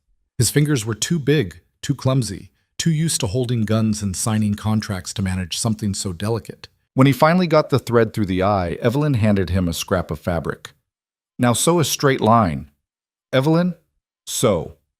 He did. It was the worst stitching she'd ever seen, uneven and loose and completely useless for anything except showing how much he had to learn. But he did it without complaining, and when he finished, he looked at her with something like hope. How was that? Terrible. Oh, do it again. He did it again and again and again, until his fingers cramped and his back ached from hunching over the fabric. Margaret watched from her corner, pretending to work on her own projects, but really observing this man who'd destroyed her daughter's heart, trying to stitch it back together one clumsy stitch at a time. He's persistent, Margaret said that night after Adrian left. Persistence isn't the same as change. No, but it's necessary for change. The arrest started 3 weeks after Evelyn gave Rachel the code. It was all over the news, federal agents raiding Vail Industries offices, perp-walking executives out in handcuffs, seizing records and computers, and years of carefully hidden evidence. Marcus was arrested at his home, his new wife screaming at reporters about injustice and conspiracies. Victoria was taken from a charity gala, diamonds still glittering at her throat. Daniel surrendered quietly, almost gratefully, like he'd been waiting for this his whole life. Adrian wasn't arrested. He'd already turned himself in, already given his testimony, already signed immunity in exchange for everything he knew about the family business. The prosecutors called him a cooperating witness. The media called him a traitor. His family called him worse things, things that made Evelyn's skin crawl when she read them online. Are you okay? She asked him the day after Marcus's arrest. They were in the shop, Adrian attempting to hem a pair of pants while Evelyn worked on an actual paying job. His stitches were still awful, but they were getting marginally less awful each day. No, Adrian said honestly, but I will be. They're going to hate you forever. I know.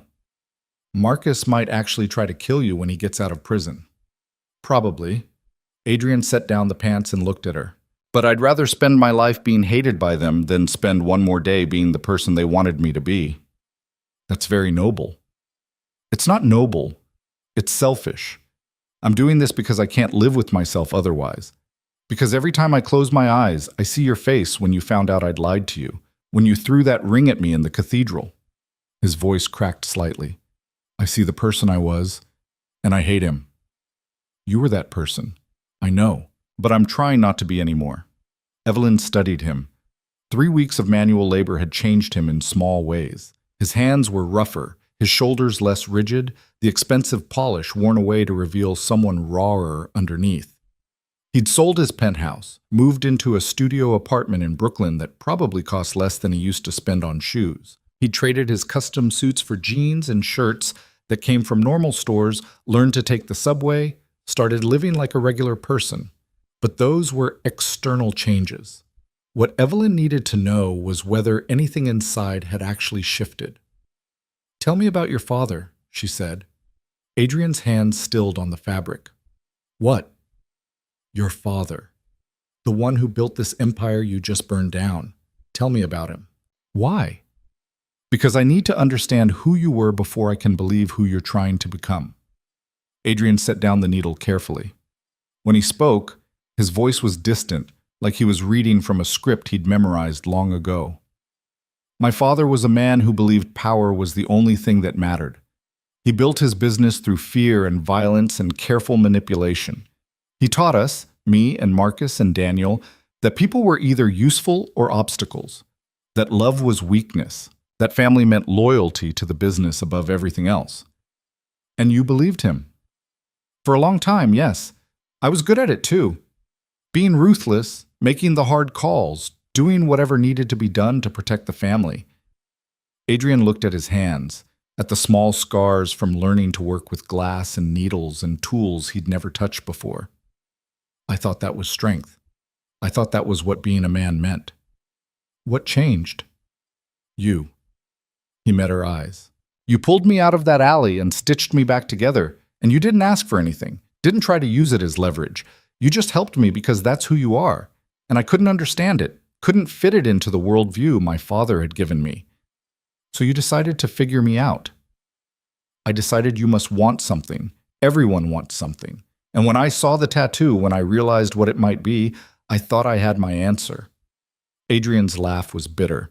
I thought you were running some long con, that you'd saved me knowing who I was, planning to use the code as leverage. It made sense in the world I understood. But I wasn't.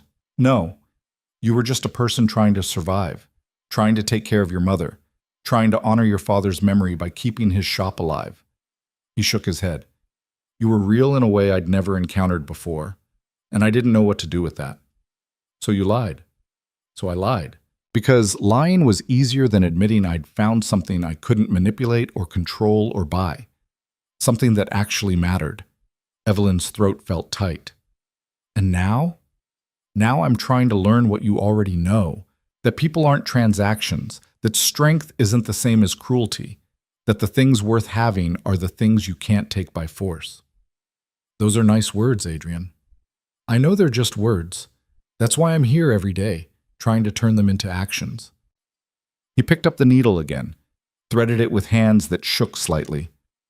I don't expect you to forgive me. I don't expect you to take me back. I just need you to see that I'm trying. I see it, Evelyn said softly. And she did. But seeing someone try and trusting that the change would last were different things entirely. The trial started in October. Evelyn was called to testify about her father, about the code, about everything she'd learned and lost. She sat in the witness box and told the truth to a room full of strangers, while Marcus stared at her with eyes full of poison. Adrian testified too. He spent 3 days on the stand, laying out the family business in detail, the money laundering, the construction fraud, the bribes and threats, and carefully orchestrated accidents. The defense attorneys tried to break him, suggested he was lying to save himself, painted him as a traitor and a coward. Adrian took it all without flinching. And when they asked him why he'd turned on his family, He looked directly at Evelyn in the gallery and said, "Because they taught me that power was more important than people, and I finally met someone who showed me how wrong that was." The media had a field day with that. Evelyn's face was all over the news. The seamstress who'd brought down a crime empire. The woman who'd stolen a mobster's heart and convinced him to betray his family. Reporters camped outside the shop. Strangers recognized her on the street. Someone even offered her a book deal, like her father's death and her broken heart were just a story to be sold. She turned it all down and kept sewing. Margaret's hands got worse. The arthritis that had been manageable became debilitating, until some days she couldn't hold a needle at all. Evelyn hired help with money from the victim's trust Adrian had set up, a young woman named Sarah who was learning the trade and didn't mind working in a shop that was famous for all the wrong reasons. And Adrian kept coming. He was there when the verdict came in, guilty on all counts for Marcus, for Victoria, for half a dozen executives who thought they were untouchable. He was there when Evelyn finally broke down crying, not from joy, but from exhaustion and grief and the weight of carrying her father's secret for so many years. He held her while she sobbed, didn't try to fix it or make it better, just let her fall apart in the back room of the shop while Margaret and Sarah kept customers away. "I miss him," Evelyn said into Adrian's shoulder. "I miss my dad so much, and I thought getting justice would make it hurt less, but it doesn't. I know. It just feels empty." Justice usually does. It's not about feeling better. It's just about making sure the people who did wrong face consequences. Is that what you tell yourself? About your family? Adrian pulled back enough to look at her. "I tell myself that I can't change what they did. I can only change what I do, and I choose to be someone my father would have hated." "He would have hated me too," Evelyn said. "Good. That means we're doing something right." 6 months after the trial, Adrian still came to the shop every day. His sewing had progressed from terrible to merely bad. He could hem pants without making them look like they'd been attacked by a drunk child. He could replace buttons and fix torn seams and do basic alterations that Evelyn didn't have to redo completely. Margaret had stopped glaring at him around month 4. By month 5, she was teaching him the difference between basting and running stitch. By month 6, she'd started calling him by his name instead of "that man." "He's growing on me," Margaret admitted one night. "Like a fungus?" "Like someone who actually gives a damn about my daughter." Margaret's swollen fingers wrapped around her teacup. "I'm not saying forgive him. I'm just saying I see the work he's putting in." Work isn't the same as change. "No, but you can't have change without work." Evelyn knew her mother was right. She could see the changes in Adrian, real ones, not just surface adjustments.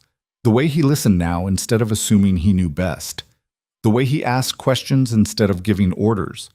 The way he'd learned to sit with discomfort instead of trying to control his way out of it. But there was still a wall between them, a barrier built from lies and betrayal that Evelyn didn't know how to dismantle, even when she wanted to. It came down on a random Tuesday in April. Evelyn was working on a wedding dress for a bride who wanted something simple but elegant. She'd been sketching designs for weeks, trying to capture what the woman had described. Something that felt like home, like love, like the beginning of something real. Adrian was in the corner working on what had become his project, a quilt made from fabric scraps, each piece from a different job the shop had done over the past year. It was painstaking work, requiring precision and patience and 1,000 tiny stitches that had to be exactly right. "Why are you doing this?" Evelyn asked, watching him work. "The quilt? Because you said I needed to understand what matters about this work. And it's not just the finished product, it's the care, the attention to small things, the way each piece connects to make something whole."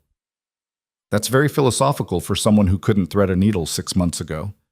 Adrian smiled. "I had a good teacher. I'm a terrible teacher. I just yell at you when you mess up. You push me to do better. That's not the same as being terrible." He set down the quilt and looked at her. "Can I ask you something?" "Depends on what it is." "When you think about the future, your future, am I in it?" Evelyn's hand stilled on the sketch she'd been working on. It was the question she'd been avoiding, the one that kept her up at night, because the honest answer was complicated. "I don't know," she said finally. "That's fair. I want you to be, but I don't know if I can trust that this version of you is permanent. What happens when things get hard? When your family gets out of prison and comes after you, when the novelty of playing seamstress wears off. This isn't novelty. How do I know that? Adrian stood up and crossed to her workspace. He held out his hands, and Evelyn saw the evidence of 6 months of labor, calluses from holding needles, scars from broken glass and sharp scissors, fingertips worn rough from fabric. These hands used to sign off on people getting hurt, he said, used to count money that came from suffering, used to do things I'm ashamed of. Now they make things. They fix things. They're learning to create instead of destroy. He lowered his hands. That's not novelty. That's me building a life I can actually live with. But for how long? For as long as I'm breathing. Adrian's voice was fierce now. I know I can't prove that to you with words. I know I've lied too much for promises to mean anything. So I'm showing you. Every day, I'm showing you that I'm different, that I'm choosing this life, this work, this version of myself that you helped me find.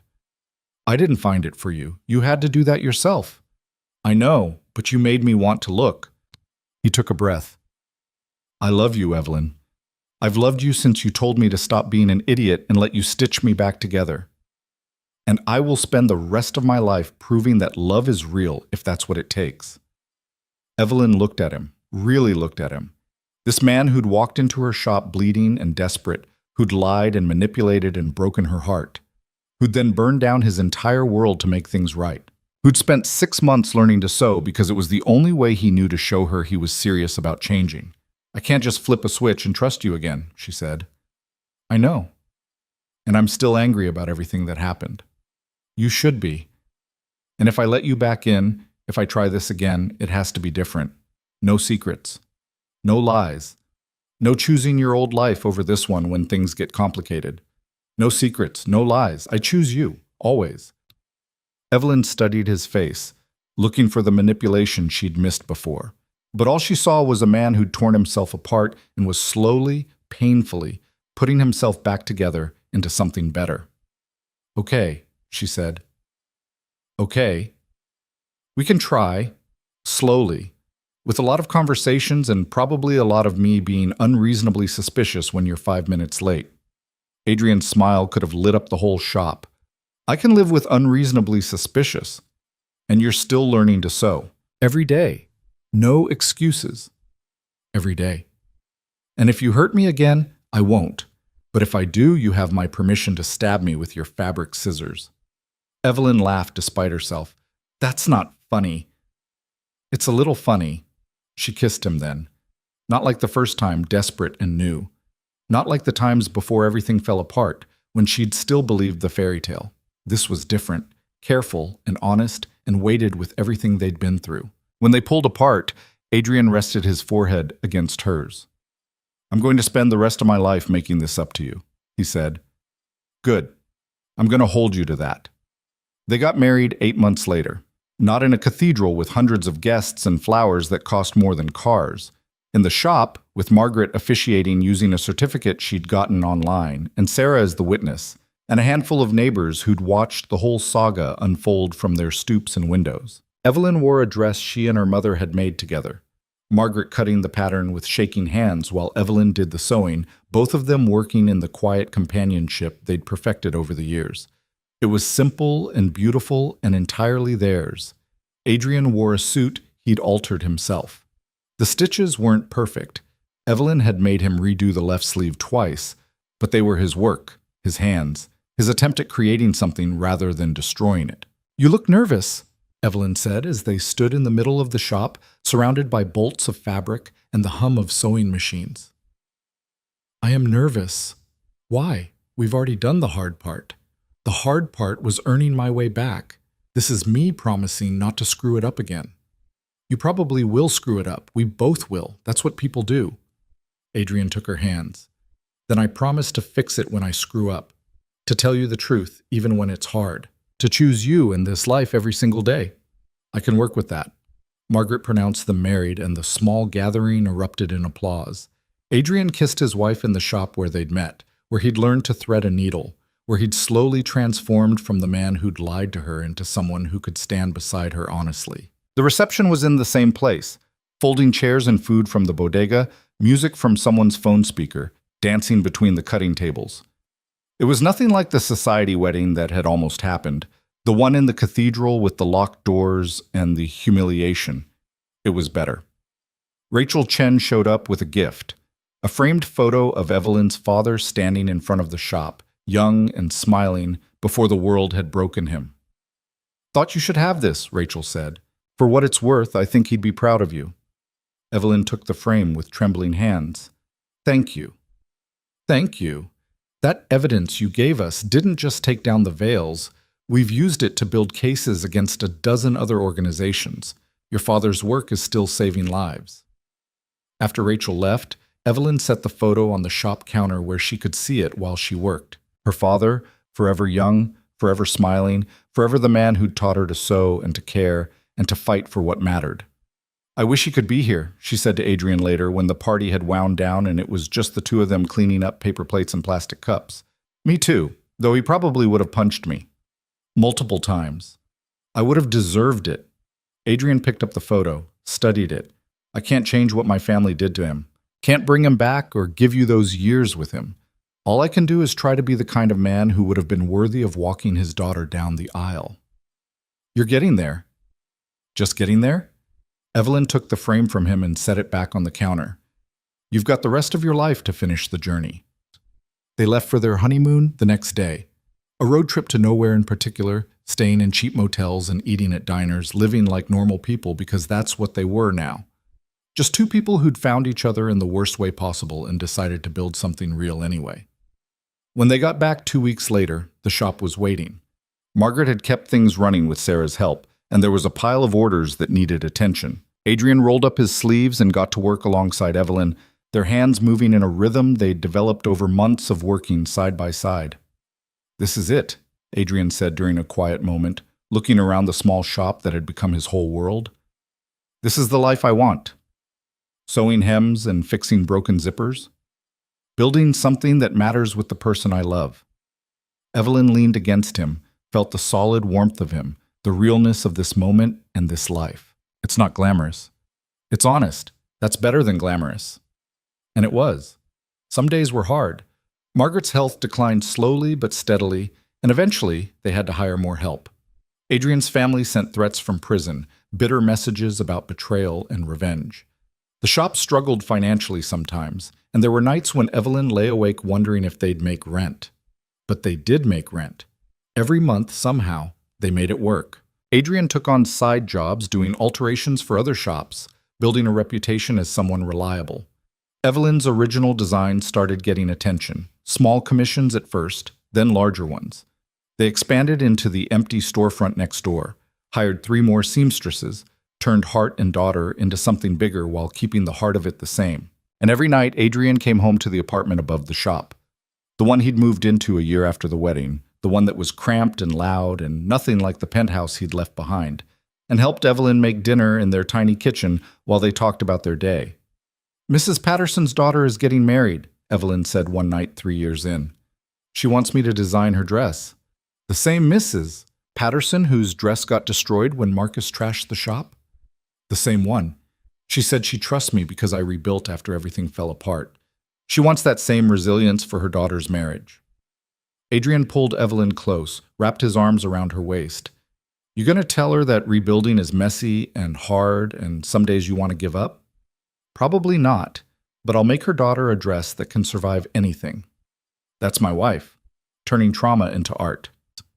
"Someone's got to." They swayed together in the kitchen, music from the neighbor's apartment bleeding through the thin walls, the smell of slightly burned pasta filling the air. It wasn't perfect. They fought sometimes, about money, about Adrian's family, about whether to expand the business or keep it small. Evelyn still had moments where the old fear crept in, where she wondered if Adrian would slip back into being the man who'd lied to her. But he never did. And slowly, year by year, stitch by stitch, they built a life that was entirely theirs. Margaret died 4 years after the wedding, her hands finally giving out completely, her heart following shortly after. She went peacefully in her sleep, and Evelyn found her in the morning still holding the quilt Adrian had made, the one he'd finished and given to her as a gift. Each scrap of fabric a memory of the shop and the work and the life they'd all built together. They buried her next to Evelyn's father in the cemetery in Queens. Adrian stood beside his wife while she cried, held her hand while she said goodbye, helped her understand that grief was just love with nowhere to go. "She liked you in the end," Evelyn said at the funeral. "She tolerated me. For my mom, that's the same as liking. She told me once that if I ever hurt you again, she'd come back from the dead to haunt me. She probably will anyway, just to make sure you're still sewing." Adrian smiled through his own tears. "I wouldn't have it any other way." They renamed the shop after that. Not Heart and Daughter anymore, but something new that honored where they'd been and where they were going. The sign went up on a Saturday morning, Heart and Veil Tailoring, with Margaret's name in small letters underneath, a memorial and a promise. On the 10-year anniversary of the night Evelyn had pulled Adrian from that alley, they sat on the shop floor after closing and looked at everything they'd built. The business had grown but stayed grounded. They employed 12 people now, mostly women from the neighborhood who needed work and training. They'd started a program teaching sewing to kids whose parents couldn't afford after-school care. The walls were covered with photos of customers, of dresses and suits they'd made, of a community they'd become part of. "You ever regret it?"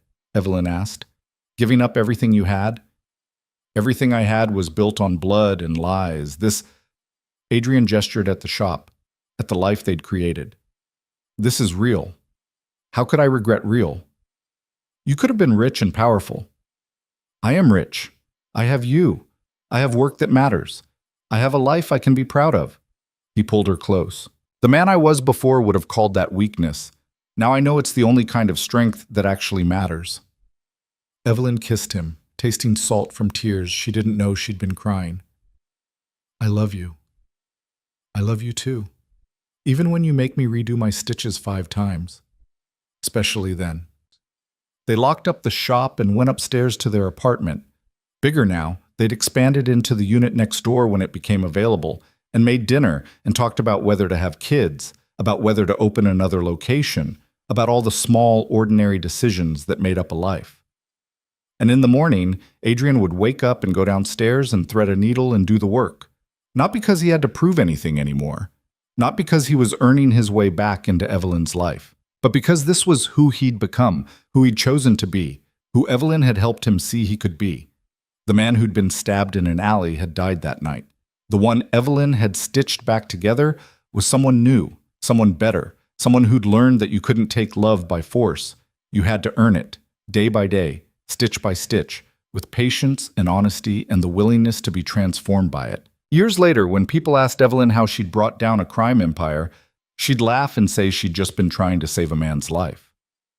The rest had happened because he'd decided to become someone worth saving, and when they asked Adrian why he'd turned on his family, why he'd given up everything for a seamstress from Queens, he'd smile and show them his scarred hands, the ones that had learned to create instead of destroy, and say that Evelyn had taught him the only lesson that mattered, that some things couldn't be taken.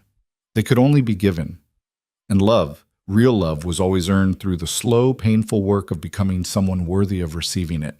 They'd built their life on that truth, stitched it together with imperfect hands and honest hearts. And it held, year after year, through every test and trial, because they'd learned that mending what was broken was harder than destroying it, but infinitely more worthwhile. In the end, the crime boss didn't win the seamstress through power or manipulation or fear. He won her by learning to sit in a wooden chair and thread a needle and do the quiet, unglamorous work of becoming a better man. By choosing, every single day, to be someone who built things instead of breaking them. And that, Evelyn thought on their 20th anniversary, watching Adrian teach their teenage daughter how to hem a dress with the same patience Margaret had once shown him, was the only kind of victory that actually meant anything. The kind you earned with your hands.